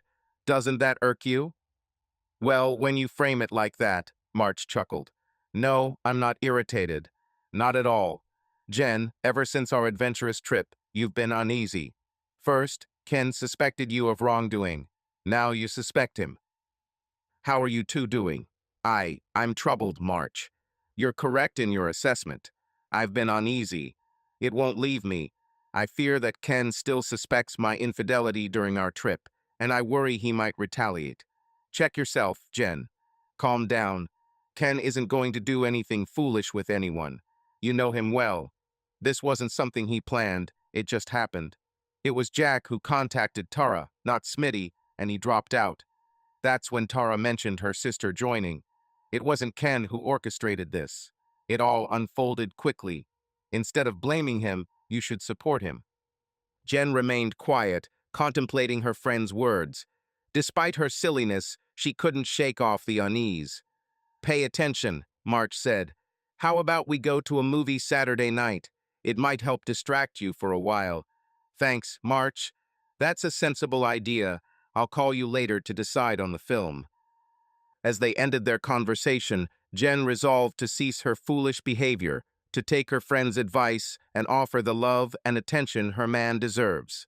That evening, upon arriving home, Ken found a candlelit dinner prepared by Jen, accompanied by a good bottle of wine and an enjoyable meal. Such a considerate wife can significantly improve a man's mood. After she tidied up, Ken attempted to assist with the dishes, but was dismissed by Jen, who told him to relax. Go unwind, she said. I'll be there in a bit. Although he felt slightly uncomfortable lounging in the living room, flicking through TV channels while his wife was in the kitchen, true to her promise, she soon emerged and snuggled up beside him. He wrapped an arm around her, drawing her nearer. Unbeknownst to him, Jen began unbuttoning Ken's shirt. What's this for? He queried, feigning ignorance. Since I won't see you all weekend, she said, employing her most seductive tone, I need a bit of amusement to keep me occupied. Amusement? Is that what you call it? He quipped. Ken, she scolded playfully, pretending to be annoyed and lightly tapping his arm. Cut it out. Well, my source of amusement seems to be expanding just thinking about it, she murmured softly. Really? You're serious? Instead of heading downstairs and lounging around, why don't we ascend and find productive ways to enjoy your expansive space? The following morning, Jen woke up unusually early, preparing toast and fresh coffee while Ken prepared for his journey. Ready to go? She asked as she guided him toward the door. Absolutely, I have everything I need, he responded. I'll return late Sunday night. Our flight lands at O'Hare around 8:30. Retrieving my luggage and leaving might mean I'm home by almost 10. She managed a smile. Enjoy yourself, she said as she adjusted his coat. I will, he smiled back. Though everything seemed fine, her anxiety resurfaced. Please don't have too much fun. Be cautious, okay? Remember who you're coming back to, she said, sounding foreboding. Immediately afterward, she regretted it. Ken's smile faded as anger and sadness replaced his eyes. His goodbye kiss felt chilly. He departed without a word, and she watched as he loaded his suitcases and golf clubs into his vehicle. In the early light of day, she watched as he departed for the airport. There he is, a woman's voice echoed. Our shining star. Ken spotted Tara by Jack's side. Tara warmly embraced him and planted a kiss on his cheek. I'm thrilled. I've never been to Hilton Head before, have you? Ken and Jack both shook their heads. No, replied Ken. Once yes, but that was years ago. They conversed until the announcement for their flight. The aircraft was largely empty, allowing them to sit together. Mid-flight, Tara claimed a window seat. Then an idea struck Tara. By the way, do you know where I can find a reasonably priced new phone? Jack and Ken chuckled at each other. Ken looked back at Tara. You must be joking, right? Aren't you aware that both of us deal with phones professionally? What's wrong with the one you have? The power off button sticks. One day, I was trying to call a friend, and it went straight to voicemail. I tried to hang up, but it wouldn't respond. I kept pressing the button, but it refused to disconnect. The message just continued. I eventually put the phone in my bag. I have no idea how long it stayed on. On a few more occasions, Ken reassured her. Upon returning to Chicago, he would provide her with an affordable phone that cost less than retail. Tara flashed a broad grin. Thanks, guys. I knew you had my back. The remainder of the flight was dominated by discussions about golf. Landing, Ken retrieved the rental car arranged by his workplace, picked up Tara and Jack, and they were on their way to their hotel. The temperature was a comfortable 68 degrees, a stark contrast from the freezing 30s they had left behind in Chicago. They secured one room for Jack and Ken and another for Tara and her sister Laura. With just 2 hours before Ken and Tara needed to return to the airport for their remaining group members, they decided on a quick meal at the hotel's dining area. "When do we start golfing?" inquired Tara. 1:30, Ken replied. "I hope Laura's flight arrives on time," he said. It was going to be close. They were relieved to learn that Laura's flight had arrived on schedule when they called from their room. As soon as they spotted her at the airport, Ken identified Laura as Tara's sister. Both women enthusiastically yelled upon spotting each other. Tara advanced as Laura neared, discarding her bag for an embrace. Spectators amusedly watched this display of sister affection. Post the hug, Tara noticed Ken standing near her. "Laura, this is Ken, the one I mentioned," she said. Ken, grinning and extending a hand, replied, "I'm not entirely sure what she told you." "So you're not golf's wonder kid?" Laura jested, grinning. "Hardly," he chuckled back. "Nice to meet you, Ken."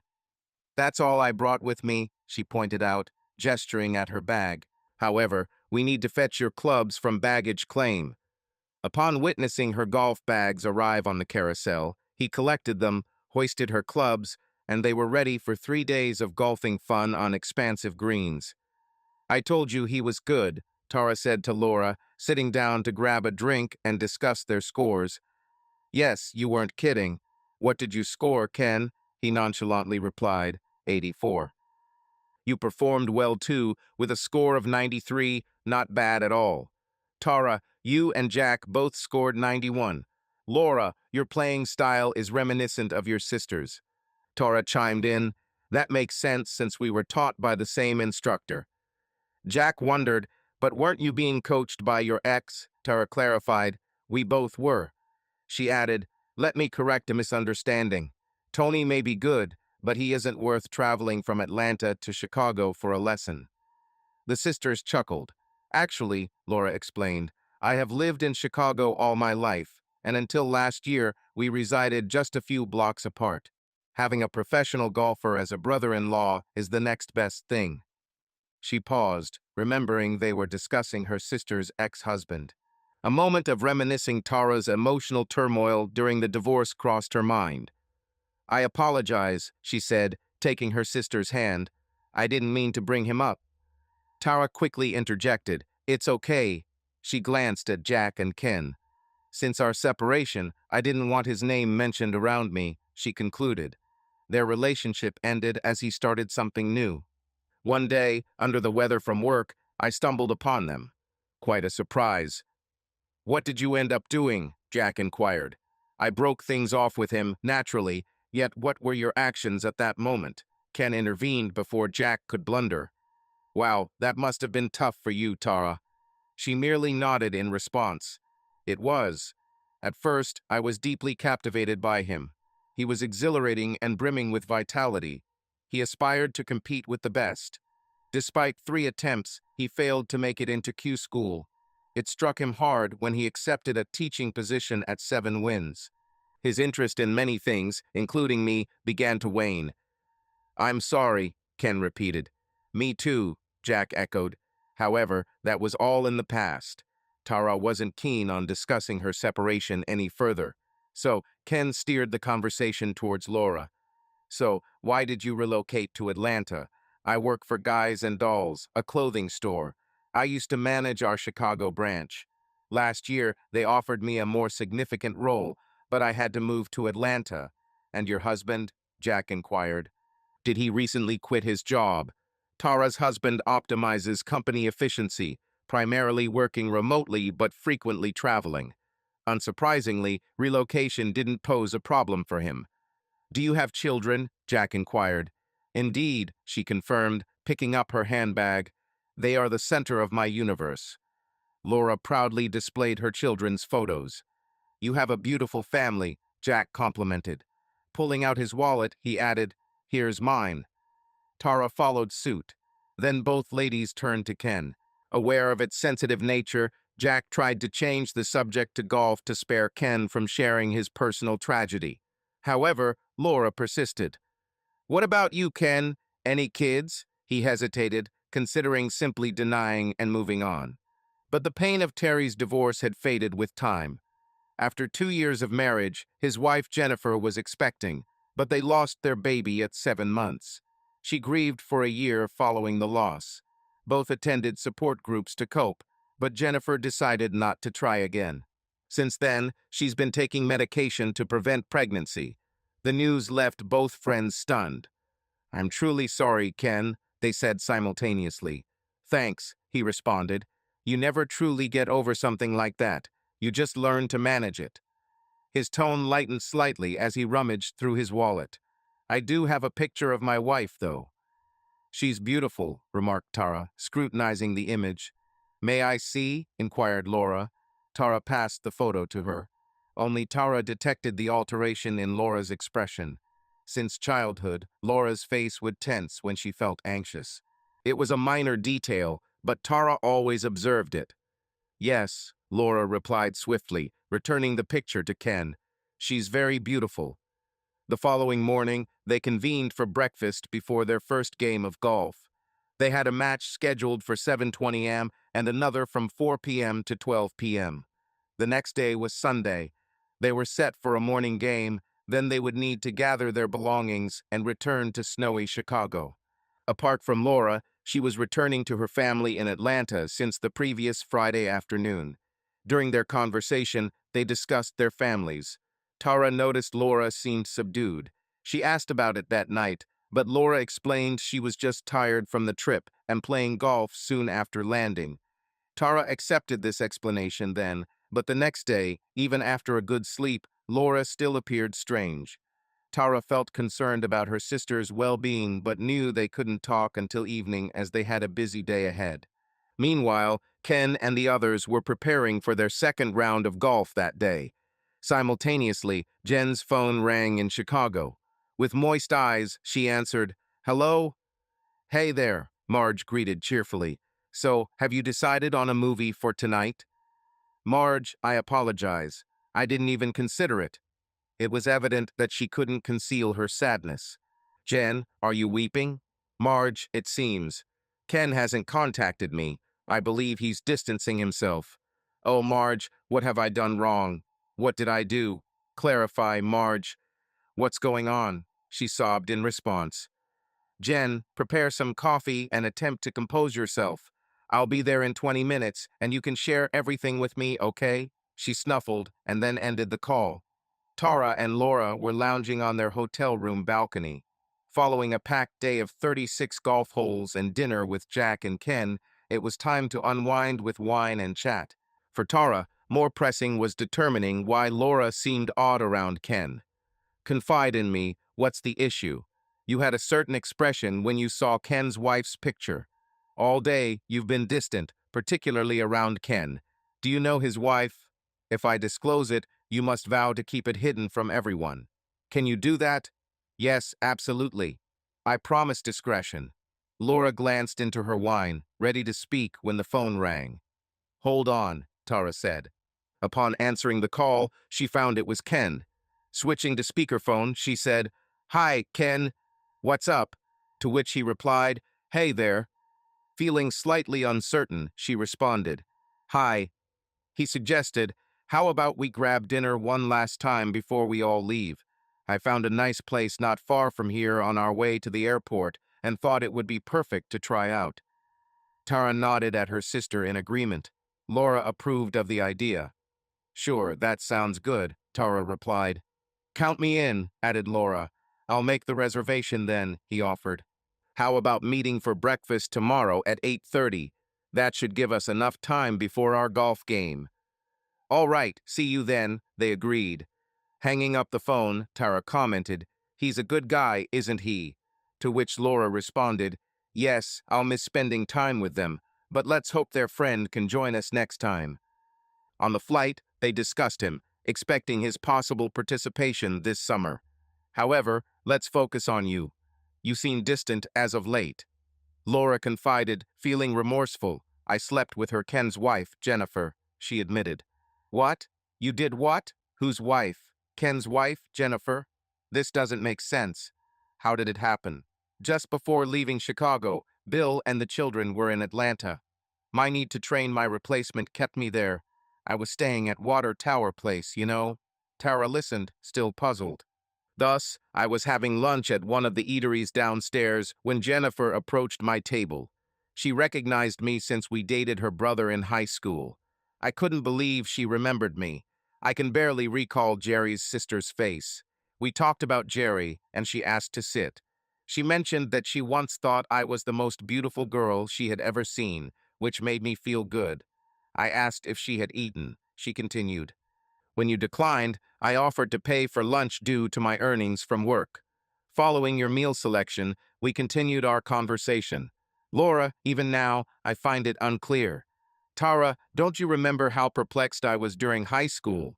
I once believed I was attracted only to girls, but I felt drawn to boys as well. So I assumed I could be with either. I had a strong fondness for Jerry. He was tall and handsome, exuding an unusual self-assurance uncommon among 18-year-old males. Our closeness lasted approximately 6 months. Then someone told him about my attraction towards girls. He inquired about it. Upon confirming, I revealed my past experiences with females. This enraged him, and he ended things with me. He expressed his disinterest in being with a lesbian. It left a deep wound at the time. Yes, you do seem to recollect that, but possibly not the specifics behind it. Nevertheless, I remember you were extremely dejected. Yes, she admitted, still bearing the remnants of that sadness. This incident made me distance myself from men for some time. However, this phase did not persist. After dating a few more males, I came to prefer them over females. By the time I encountered Bill, I had no desire for another female companion. This feeling persisted until I crossed paths with Jennifer. Laura sipped wine and contemplated the night, revealing she harbored envy towards her brother during our relationship. When Jerry explained why he ended things with me, she had a dream about us reuniting. She visualized us kissing, though she did not openly confess it. From her conversation, I gathered that she fantasized about us. Yet, she never physically involved with another woman and was not genuinely inclined to do so. It was all about me. Tara was furious with Laura. I felt deceived. You betrayed Ken's wife and cheated on Bill too.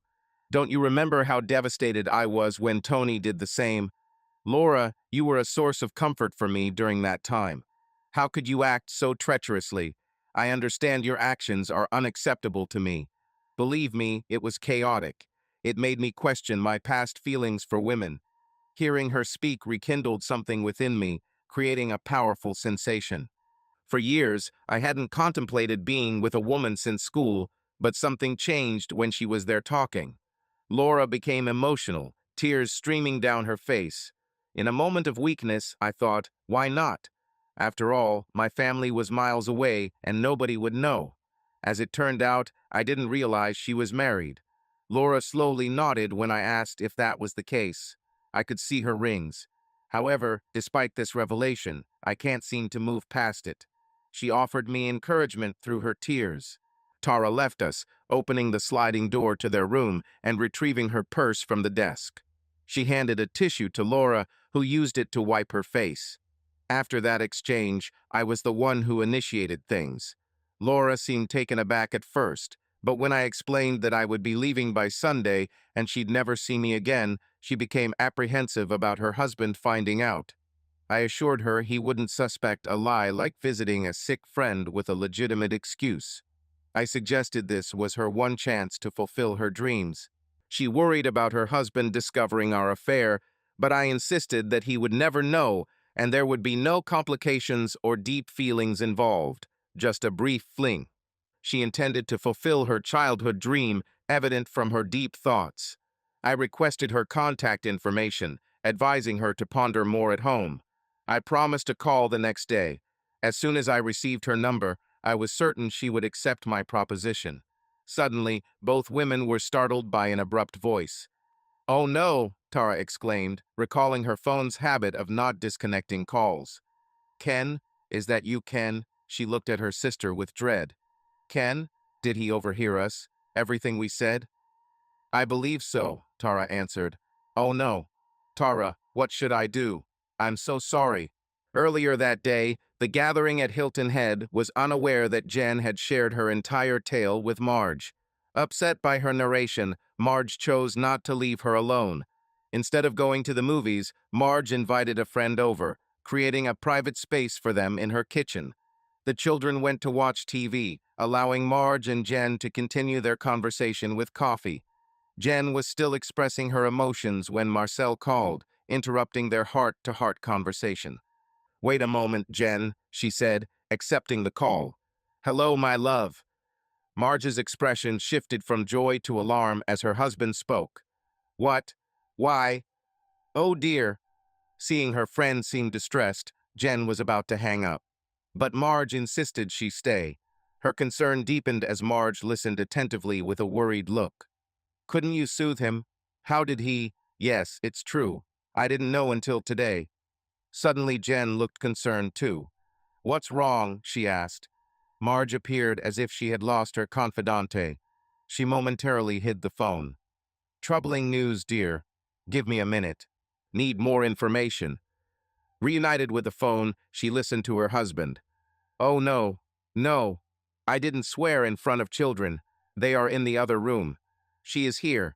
She was frightened I would cheat this weekend because, no, it seems like her own anxiety. Following her secret weekend getaway, she's been edgy. This trip worsened when I asked why she dislikes Tara. She confessed everything. She was so upset." Jen could tell from Jen's demeanor that a calamity had transpired without Jack needing to speak.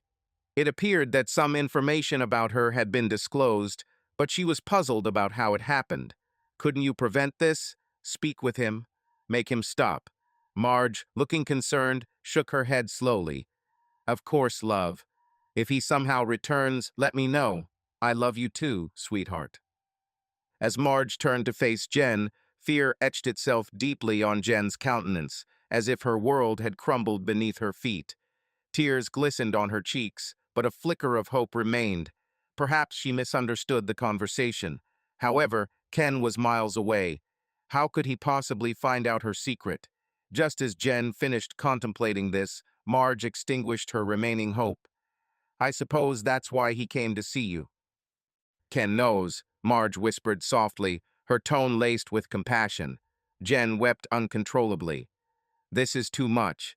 "How did he find out?" she sobbed. "I don't know, dear. Jack said Ken stormed in enraged over your infidelity. He claimed he had never seen Ken so furious. He tried to calm him down and solve the issue, but Ken was beyond reason. He gathered his belongings, left his golf equipment with Jack, and departed. It appears Jack believes he'll return tonight. If fortune favors him, he'd need to stay at the hotel, enabling them to talk before your meeting. Jen, however, is distraught. "This can't be true," she exclaimed. "How could he know?" Jack replied ambiguously, stating that Ken mentioned the past year's weekend. "No, no," she sobbed, denying it. "What do I do? I should leave." Jack expressed concern over her, questioning if she thought Ken would harm him, to which she replied negatively. Still, she couldn't face him. Jack suggested she confront him, asserting that it was best to do it sooner rather than later. Tears continued streaming down her face as Jen remained silent and looked distant, contemplating a life without Ken's affection. "Jen, listen," he said earnestly. "Let me explain. You don't think he'd hurt Jack, right? No, no, he wouldn't do that. But I can't stand by his side, Jen. You have to, eventually." Jen started to ponder more clearly. I doubt he'll listen, Marge. Not at this moment, anyway. What should I say? Yes, it was someone else, but not a man. Does that make a difference? No, not to Ken. None at all. I wanted his trust. No, I sought it and then betrayed it. Marge, I think I've lost the most precious person in my life. Tears welled up in Jen's eyes again. Marge approached her friend and rubbed her back comfortingly. Darling, you aren't certain yet. Ken is an intelligent, fair man who cares deeply for you. Don't give up hope. Jen remained somber. I'll ask Mrs. Murphy to watch the kids tonight, Marge declared, reaching for the phone. Soon, arrangements were in order. Mrs. Murphy, a woman in her 60s living alone, often looked after Marge's children. She promised to arrive and stay the night if necessary. Neither Jen nor Marge spoke. En route, Jen gazed out the window, sensing an impending fear. Ken managed to alter his ticket, returning to O'Hare now. He sat in his seat, looking distressed as those around him carried on with their activities, oblivious to the desolate individual among them. He leaned his elbow on the armrest and rested his head in his hand. Despite the crowd, he never felt so isolated. He was confused and wounded, angry and he felt insignificant, like a failure. He shut his eyes and recalled a conversation with his spouse from the previous spring. Have faith in her, he reasoned internally. How amusing.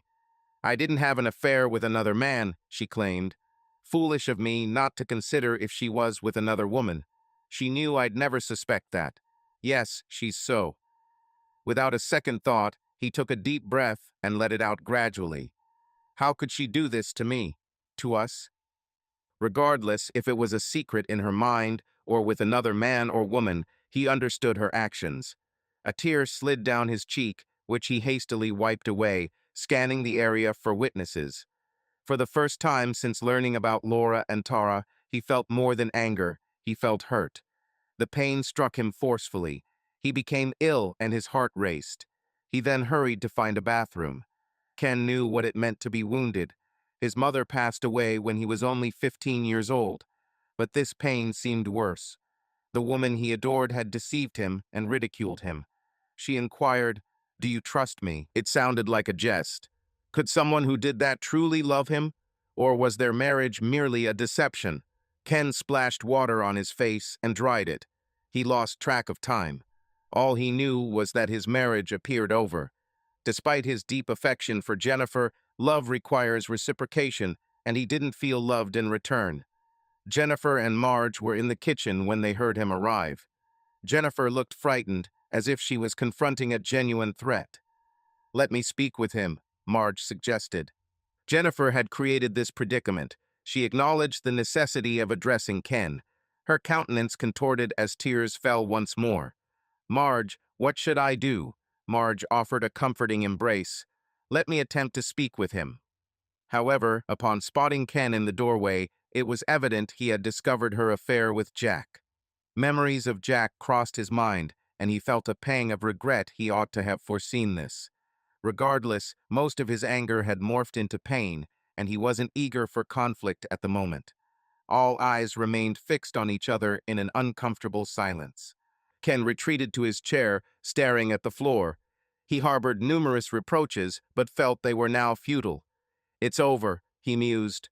"Everything is over."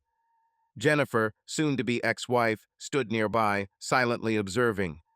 "I'm truly sorry," she whispered eventually, her voice barely audible. "I have no valid excuses. It was incredibly selfish of me. I've felt remorseful every day since then." "Jin, I'm sorry because I love you, Ken. My affection for you was immense, and I knew it would wound you if you discovered it. I sincerely regret my actions." Ken chuckled, but not with mirth. "Yes, indeed. So much love that you went ahead with it despite the pain it had caused me? Yes, that makes perfect sense. Tara being your girl was a ruse. Very clever, Jin. Very clever." "No, no, that's not true. I don't wish to hear it." Ken silenced her. "I don't want falsehoods. Your deceptions vanish now. Now I can't even gaze upon you." Jin felt her heart plummet. He didn't utter or do anything unforeseen, but she had clung to a glimmer of hope that she might find some semblance of optimism in his eyes. Her hope was misplaced. "I apologize, Ken. I never meant to hurt you." Marge, in the kitchen, suggested Jen could stay with her for a few days. "Leave," he said forcefully. "Go away. Leave me be." Marge feared Jen might collapse. Marge offered that she could stay with her for a while. "Depart," he said louder still.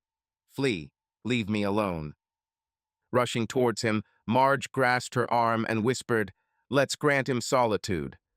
Ken listened as they rustled around, retrieving Jen's bag from the wardrobe, followed by the front door swinging open and shut. "I love you," she murmured as Marge assisted her exit. Unable to move, Ken remained seated.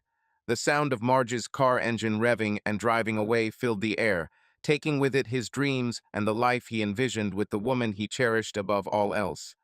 This time, tears welled up and flowed freely as he hid his face in his hands. The following day, Marge was taken aback upon seeing Jack. Glancing at the clock, she noted it was 11:15.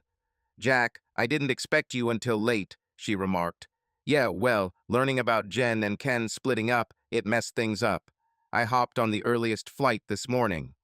It appears he returned last night, as he failed to return to the motel. "Yes, he arrived home close to midnight. I was with Jen when he showed up. So, what happened? Apparently, the scenario you anticipated unfolded. Ken requested her departure. He found it unbearable to be around her. I brought her here with me, and she's sleeping upstairs currently. I hope everything is all right. Curses, what a predicament. I have reservations about Jen staying with us, Marge. I don't wish to get entangled in this situation any further. Ken has been my longtime friend, and I don't want him to view me as taking Jen's side." "Agreed," she conceded. "Let's wait and see how it unfolds. Are you hungry? I just woke up." Jen and I conversed until 4 in the morning. I was about to prepare breakfast. The children were out, allowing Jack and Marge some privacy during their bacon and egg discussion. "All right, enlighten me as to how Ken discovered that Jen was unfaithful." "You won't believe it. Do you recall Tara's sister Laura?" "Yes, of course. That's the one, right? I thought she resided in Atlanta." "She does now, but she stayed in Chicago until last year." Such an intriguing tale about the world we live in. He detailed how Tara and her sister dropped by his room the previous night to let Laura apologize to Ken. It was already too late. Jen discovered that her friend had overheard their conversation. Tara arrived to console her sister. He suggested she needed comfort as well. Her sobs made it difficult to understand what she was saying. Through her tears, she confided in me all the details. She admitted it was her fault and pushed Jen into it. Before they left, Laura asked if I thought Ken would inform his husband.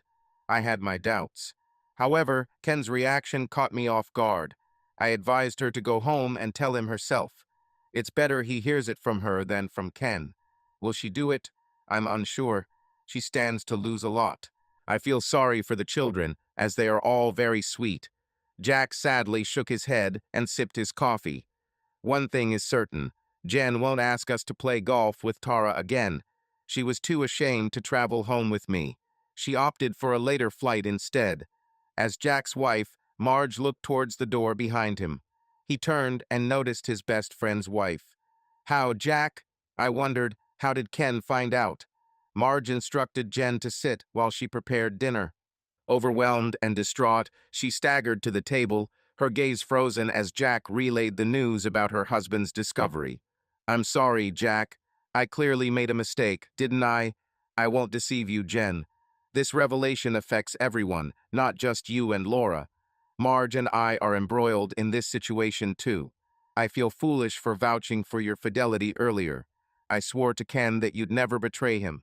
Laura may lose her family. I've never seen Ken so enraged and pained, Jack." His wife gave him a stern glance. "Yes, it's true," he affirmed heatedly.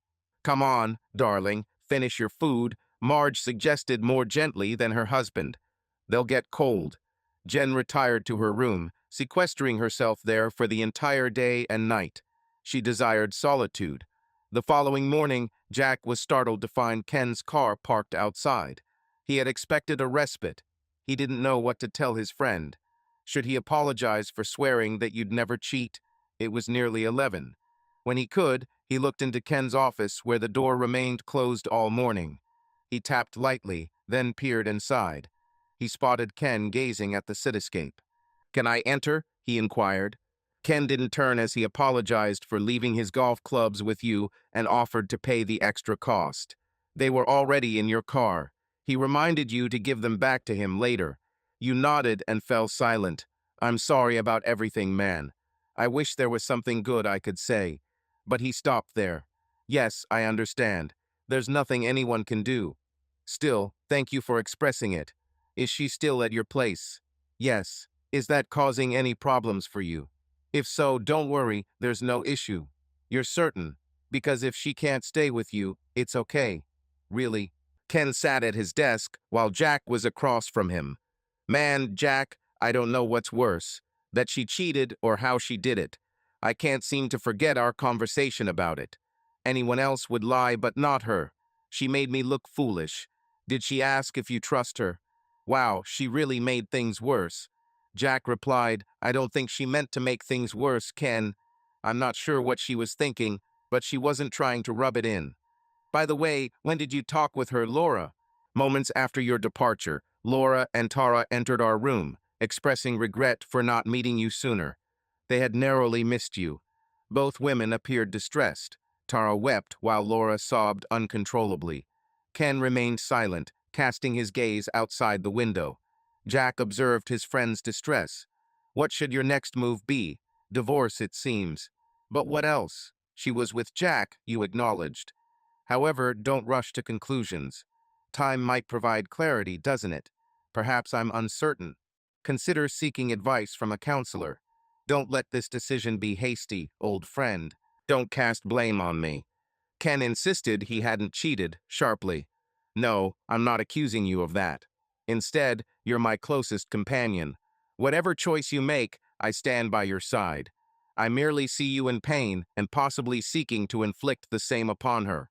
All I'm suggesting is think before acting and avoid regrets later." Ken continued to gaze out the window, contemplating your words. A week had passed, and still, the situation remained unresolved. Ken has been unable to call his attorney several times. As Jack was about to join a work conference call, he encountered someone known Laura. "Laura, what are you doing here?" he greeted her. "I'm here to see Ken," she responded softly. "I need to apologize to him. I have to tell him how sorry I am. Ken's condition is poor, as he has expelled Jen. She is now with Jack and his wife. It wasn't Jen's fault. Rather, Laura had coerced her into the situation. Lauren needs to explain to Ken what transpired." "Do you think he'll see me?" she asked Jack. "I doubt it," was his response. However, Jen's presence suggests otherwise. In the end, the child might interpret this as a deliberate act on Laura's part. Jack believes it's futile to intervene, but Laura insists on trying. "If you simply express your desire to see him, he will quickly dismiss you," Jack warned her. "I came all this way. I can't return without trying." Overhearing this, Jack sighed and pondered over his involvement in the matter. "I have a business meeting coming up. We'll be back by 2. You should wait at Plato's place on Devon, 1 road over and 3 blocks to your right. I'll swing by later to see if I can introduce you to Ken." It's Jack speaking. "Thank you for this. It means a lot to me as I haven't slept since everything started." It was almost 3 when Jack and Laura returned to the office. "Hello, Betty," greeted Jack to Ken's secretary. "Is he available?" "He's not much freer than usual," she replied, smiling at Jack and his female companion. "And who is this?" "This is Laura, a friend of mine, also known to Ken." "Hi," Laura said, extending her hand. "Please sit here while I inform Ken you've arrived," Jack said, tapping on the door. Betty wasn't sure what was happening, but she saw Jack's companion appeared quite anxious as she sat down. As he heard the door, Ken looked up. "Hello, Jack. How did things go with Jenkins?" "It went all right. Interestingly, I ran into someone on my way there." "Ken, she's here to speak with you. Please come." "Why did you bring her?" "I refused to talk to her about it." You should be aware that she came all the way here just to discuss this matter with you.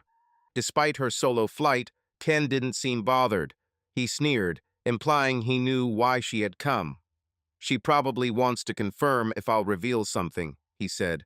Very well, I'll make it clear that there won't be any agreement. However, I don't think that's her intention. She desires to inform you about what transpired. You always advocate for knowing all facts before signing anything. Isn't it equally important when deciding to end something like a marriage? No, Ken, he corrected me. Jennifer ended our marriage. Jack then moved towards the door. All right, Ken, I said, sensing his reluctance. But remember, your decision may come back to haunt you. His words echoed in my ears. Very well, send her in, he conceded with a grin. Jack departed and told Laura he'd be waiting. Thank you, Jack, she replied, stepping into a challenging situation. The first thing she noticed was his posture. She recognized a defensive stance when she saw one, and Ken appeared ready for conflict. She considered extending a handshake, but anticipated he wouldn't reciprocate. Instead, she stayed at a distance from his desk. Thank you for listening, Ken. Despite what might be assumed, I'm grateful, she said. Ken remained silent and leaned back in his chair. Wishing he'd invite her to sit to ease the situation, he didn't, so she continued to stand. I understand no apology can make up for what I did to you and Jen. I don't expect your forgiveness, but I hope your wife can find it. It wasn't her fault, Ken, she continued. When I first suggested we could fulfill her dream, she refused. But I persisted. I exploited her vulnerability. I made her recall the early days of our relationship. I promised it was a one-time thing. She was afraid you'd discover the truth, but I convinced her it would remain a secret. I made her believe it wasn't truly infidelity. I told her that cheating is when a woman sleeps with another man. Laura felt her legs tremble under stress and requested permission to sit, still silent. Ken gestured towards a chair across his desk. She settled down and retrieved a cloth from her bag to clean her tears. She expressed, Ken, I understand you overheard my conversation with Tara. It may have seemed simple to entice your wife, but it was challenging. I didn't inform my sister of that detail. On the day at Water Tower Place, I spoke extensively. I believed she was convinced when she departed. However, the next day, she declined when I called back. I continued talking for another hour until she eventually agreed. Eventually, Ken asked, why the entire weekend? Why not just one night? I managed to persuade her even about that. I thought, given she had never been with a woman, I required time to make her feel comfortable first, then instruct her on how to love me. One night wouldn't have sufficed. You are correct. If not for her dream, I would not have been able to convince her. However, I kept reassuring her about the pleasure it would bring, imagining us together. I told her she would always ponder the experience. If she hadn't taken this one chance, that thought would haunt her forever. Tears streamed down Laura's face. I apologize, Ken, she said, voice trembling. You're a good man, and Jen doesn't deserve any of this. None of this would have occurred if I hadn't bumped into you at the restaurant. Please don't be too harsh on her for a moment of weakness. Please, Ken remained silent, gazing at her. I'll consider it, he replied emotionlessly. Laura nodded. That's all I ask for. I never meant to hurt her or you, and I'm truly sorry. She rose from her seat. Please, say sorry to her. Ken, she's a good person. She loves you deeply. She made a mistake. We all falter sometimes. She didn't pursue an affair. She was ensnared in my trap. Please give her another chance. Laura felt relieved as she reached for the door handle. Will you ask if I'll inform your partner about what transpired? Ken interjected. She turned to him, a question in her eyes. Somehow, Ken, it seems unlikely that you'd do that. If I were a man, surely they'd have to drag me out of here hurt. However, it seemed unlikely to you that you would destroy my house as retaliation. By now, the damage is done. As soon as I returned home, I confessed everything to my husband. Unsurprisingly, he wasn't pleased, much like you. He was deeply saddened, and it's been tough on him, but he's trying to move past this. With that, Laura left, determined to mend her marriage. Over the following days, little changed, but Laura gave Ken more reasons to contemplate. At Jack's residence, the tension remained palpable. Jennifer avoided her husband's best friend, staying in her room. A few days after Laura visited Ken, Jack heard an unsettling noise from the bathroom downstairs while getting ready for breakfast. He approached and listened at the door. It sounded like someone being ill. He gently knocked. "Is someone there? Are you all right?" he asked. "Leave her alone, Jack." Upon hearing this, he realized it was Jennifer. "Is that Jennifer? Is she sick?" "Yes. She woke up feeling unwell. It's probably stress-related. Let's go." One Jack found the statement, "Breakfast is ready," unremarkable until it was repeated the following day. Inquiring about Marge's health during breakfast, he asked if she had recovered from her illness. If not, he suggested consulting a doctor. He expressed concern that everyone could become ill. Marge agreed. On the third day, with the children at school, Jack and his wife were having eggs and bacon when he questioned whether Jin had seen a doctor. "She's got an appointment next week," she replied. "Next week? She's been sick for days. Can't she get one sooner?" Marge remained silent, causing Jack to worry and become angry. "What is it?" he demanded, growing more agitated. Marge placed her hand on his arm to calm him. "She's pregnant," she said. "A baby?"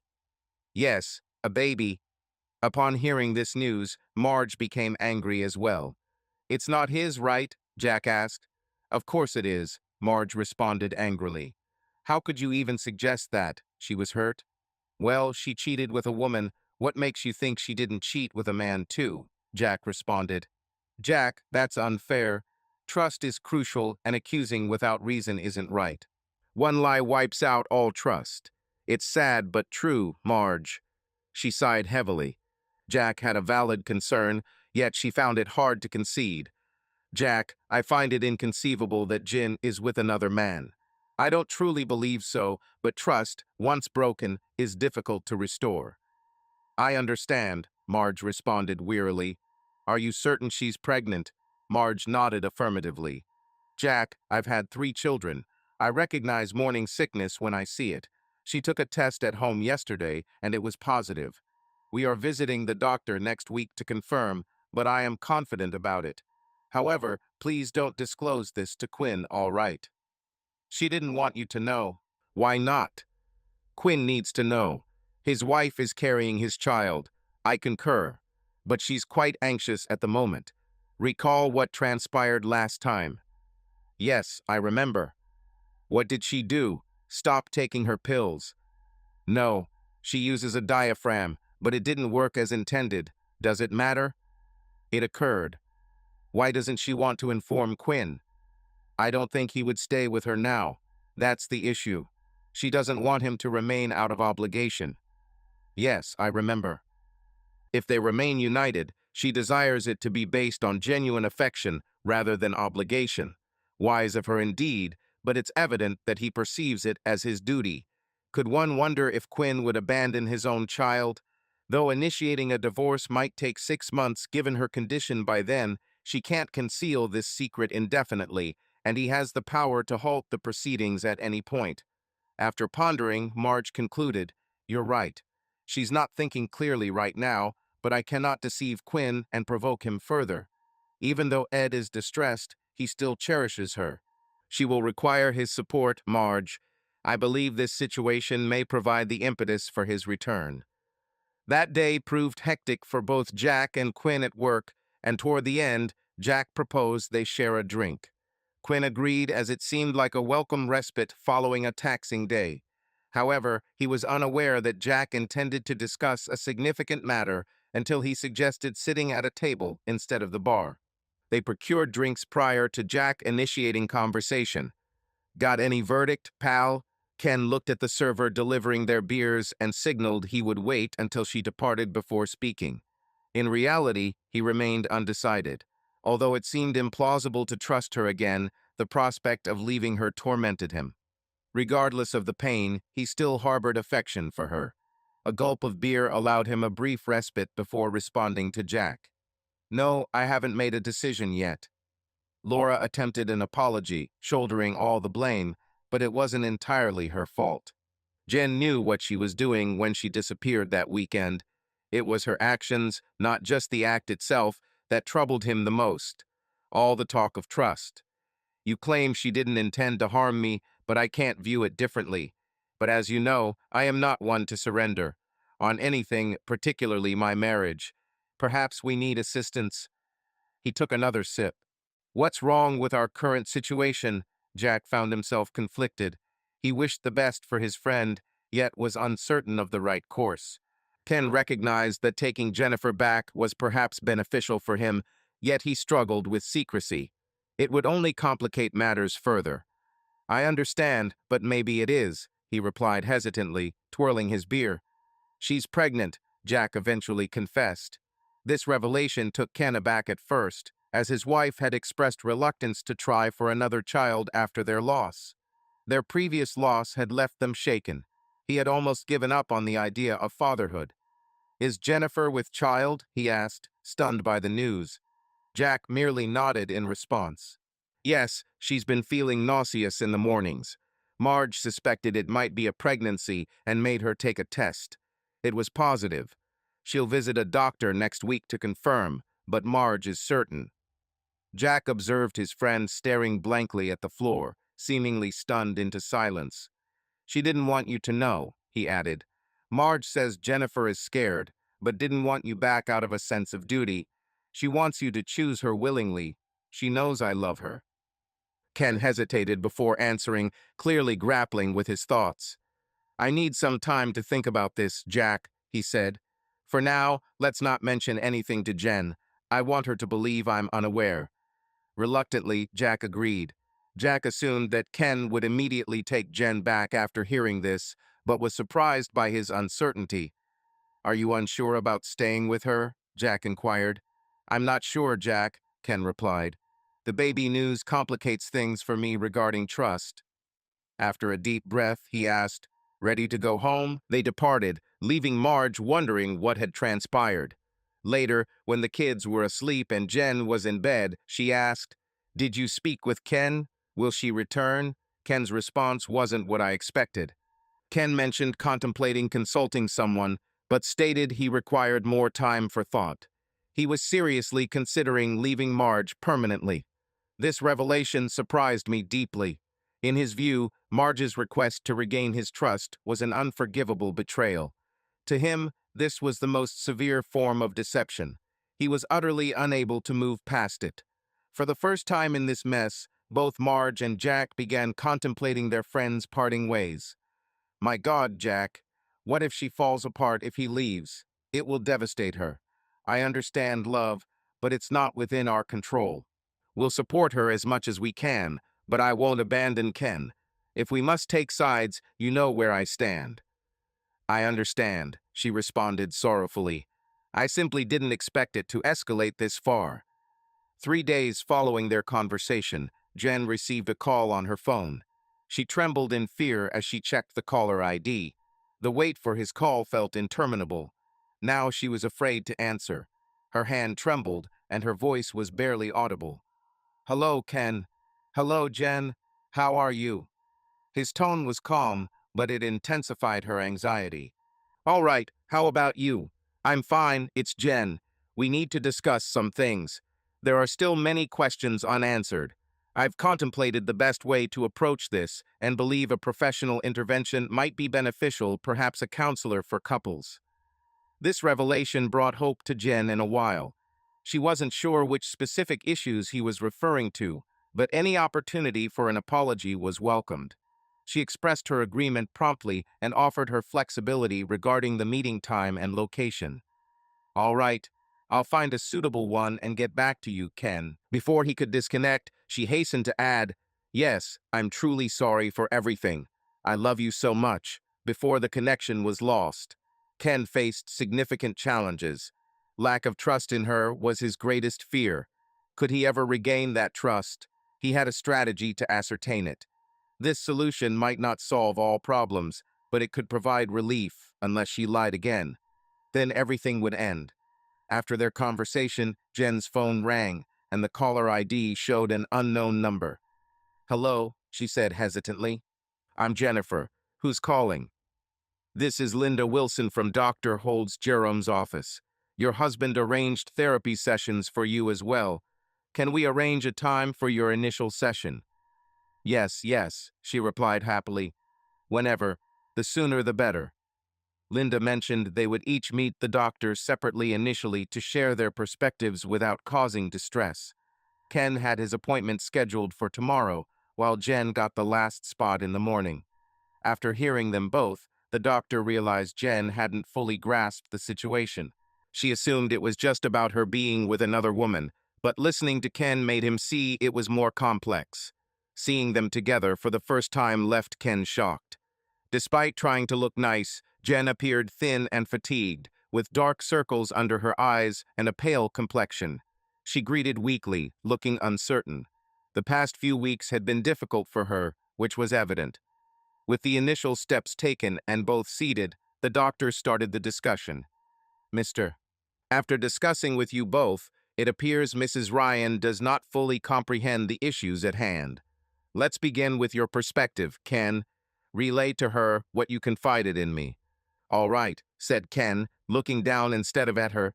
I understand why you did it to some extent. What I can't accept is how you flaunted it in front of me. You showed me no regard at all. What? She almost shouted. Never. Mrs. Ryan, please let him finish. Thank you, interjected the old man. Don't deny it. Recall our initial conversation when we first spoke? Do you trust me? You knew it caused me pain. If you had come up with any reason for your absence over the weekend, I would have thought, she is trying not to hurt me. But no, you talked about trust. You led me astray, and I believed you. Jin was now wiping her tears away with a tissue. Ken fell silent. She struggled to voice her feelings amidst sobs, yet she needed to set matters straight. No, Ken, you're mistaken. It's not as you think. The physician attempted to intervene once more, but Ken allowed her to continue. Ken, I can't justify my actions. What I did was inexcusable, the worst thing I've ever done, and I did it to the most valuable person in my life.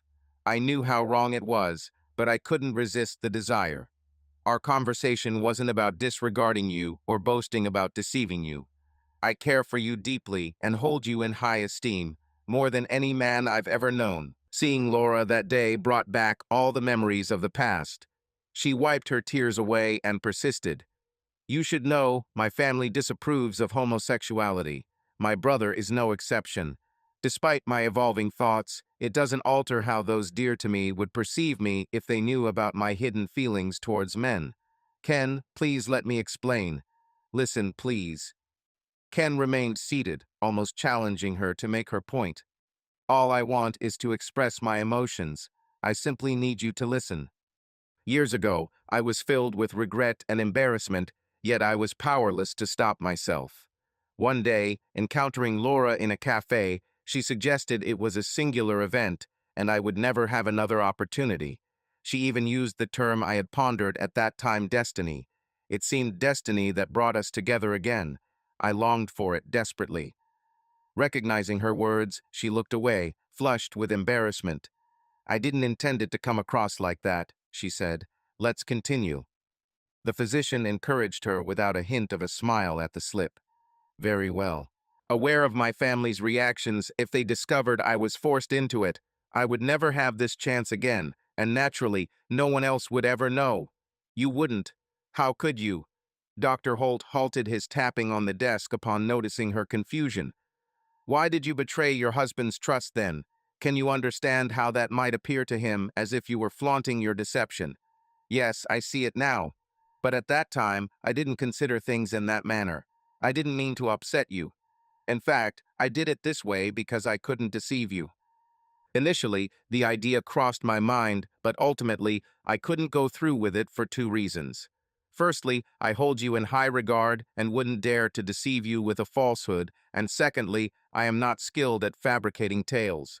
The risk of making a mistake with my truth was too great. There was a lie concealed within me.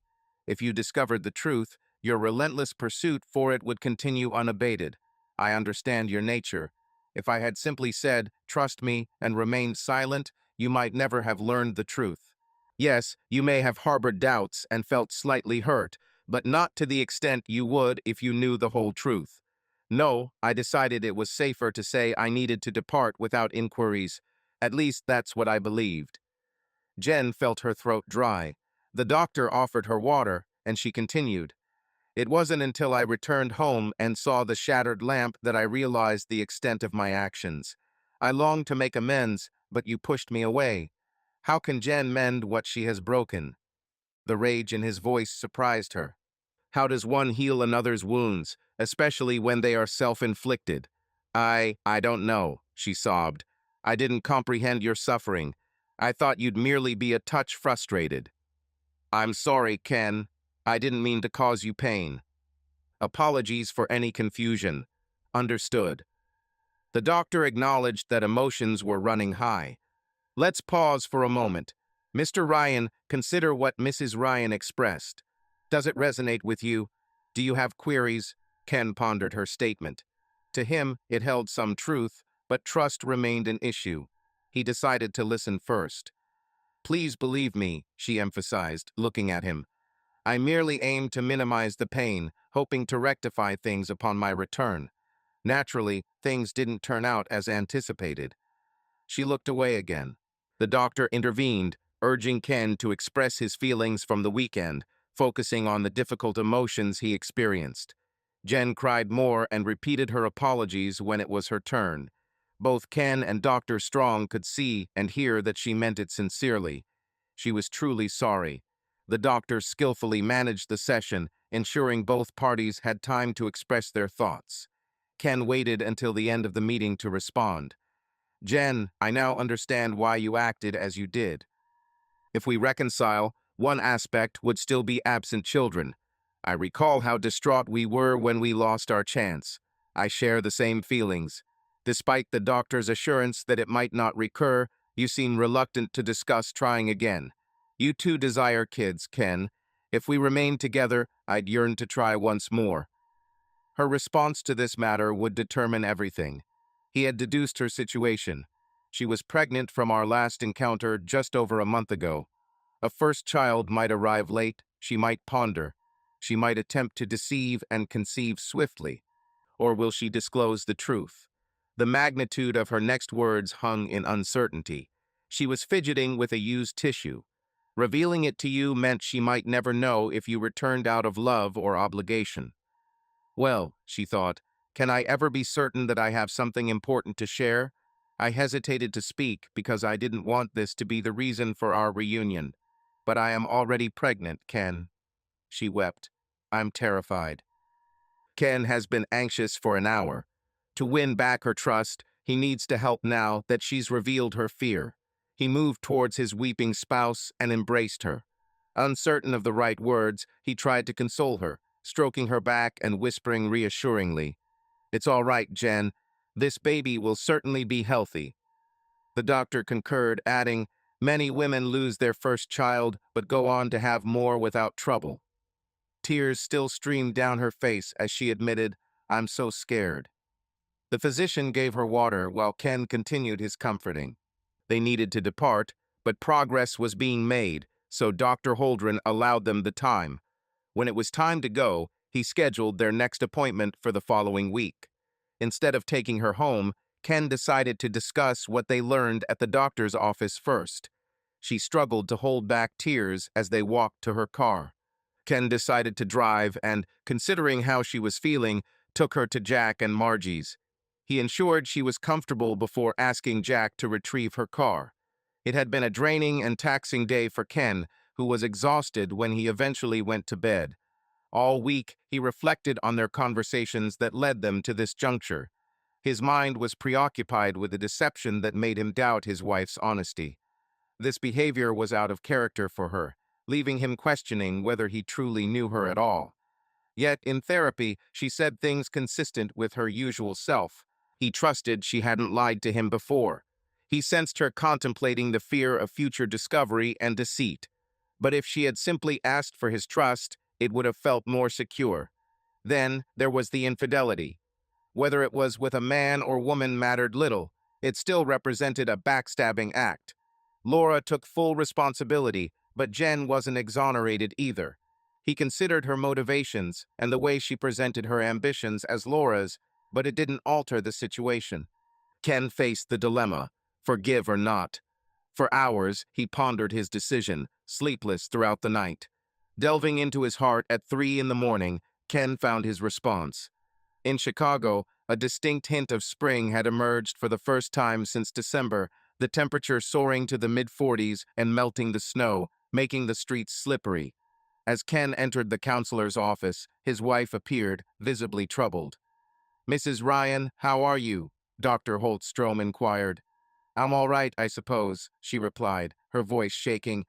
"I had a checkup yesterday and I'm pregnant. I'm just so scared."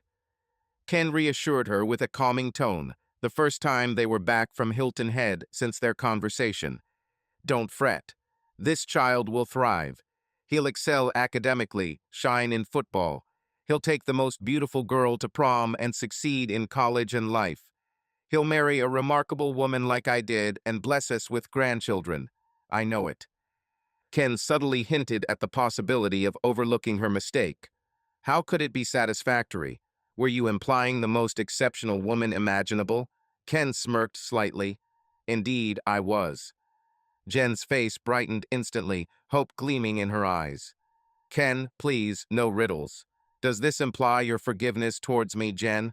The pain was immense when I discovered your deceit. I was enraged about the lie, and the agony of knowing you chose someone else over me weighed heavily. I constantly wondered, wouldn't I have acted similarly in your position?" His response was always a negative. Ken rose to fetch some water, yet I reminisced about the 8 years we shared as partners. Were those years sufficient for forgiveness? Yes, they were. Before he could utter another word, Jen rushed into his embrace. "Ken, I love you so much," she sobbed, clinging to him tightly. "I love you too," he replied. "However, this is your only reprieve. You understand that, correct?" "Yes, yes, my dear," she affirmed, nodding fervently. After welcoming a healthy son, Jennifer Ryan fulfilled her promise. Subsequently, 2 years later, Kyle Ryan gained a sister named Monique. As he matured, Kyle became intelligent and robust, even escorting the town's most beautiful girl to their senior prom, whom he found enchanting. 5 years hence, he tied the knot with her. Monique developed well, albeit being somewhat stern and causing her father some concern occasionally, but she remained his cherished daughter. Jennifer and Ken Ryan continued to live contentedly together. With their retirement, they delight in pampering their 5 grandchildren. Ken continues to play golf almost every Sunday alongside Jack, Smitty, and Arnie. Indeed, Arnie overcame his battle with cancer and resumed playing golf with his companions. They often noticed Tara on the course. Interestingly, she occasionally made appearances. By the way, what transpired between Laura and Bill? That's quite a story, isn't it? Listeners, here's the news. Should you appreciate this video and desire ongoing access to our new content, remember to click the subscribe button and enable notifications. You wouldn't want to miss out on what's forthcoming.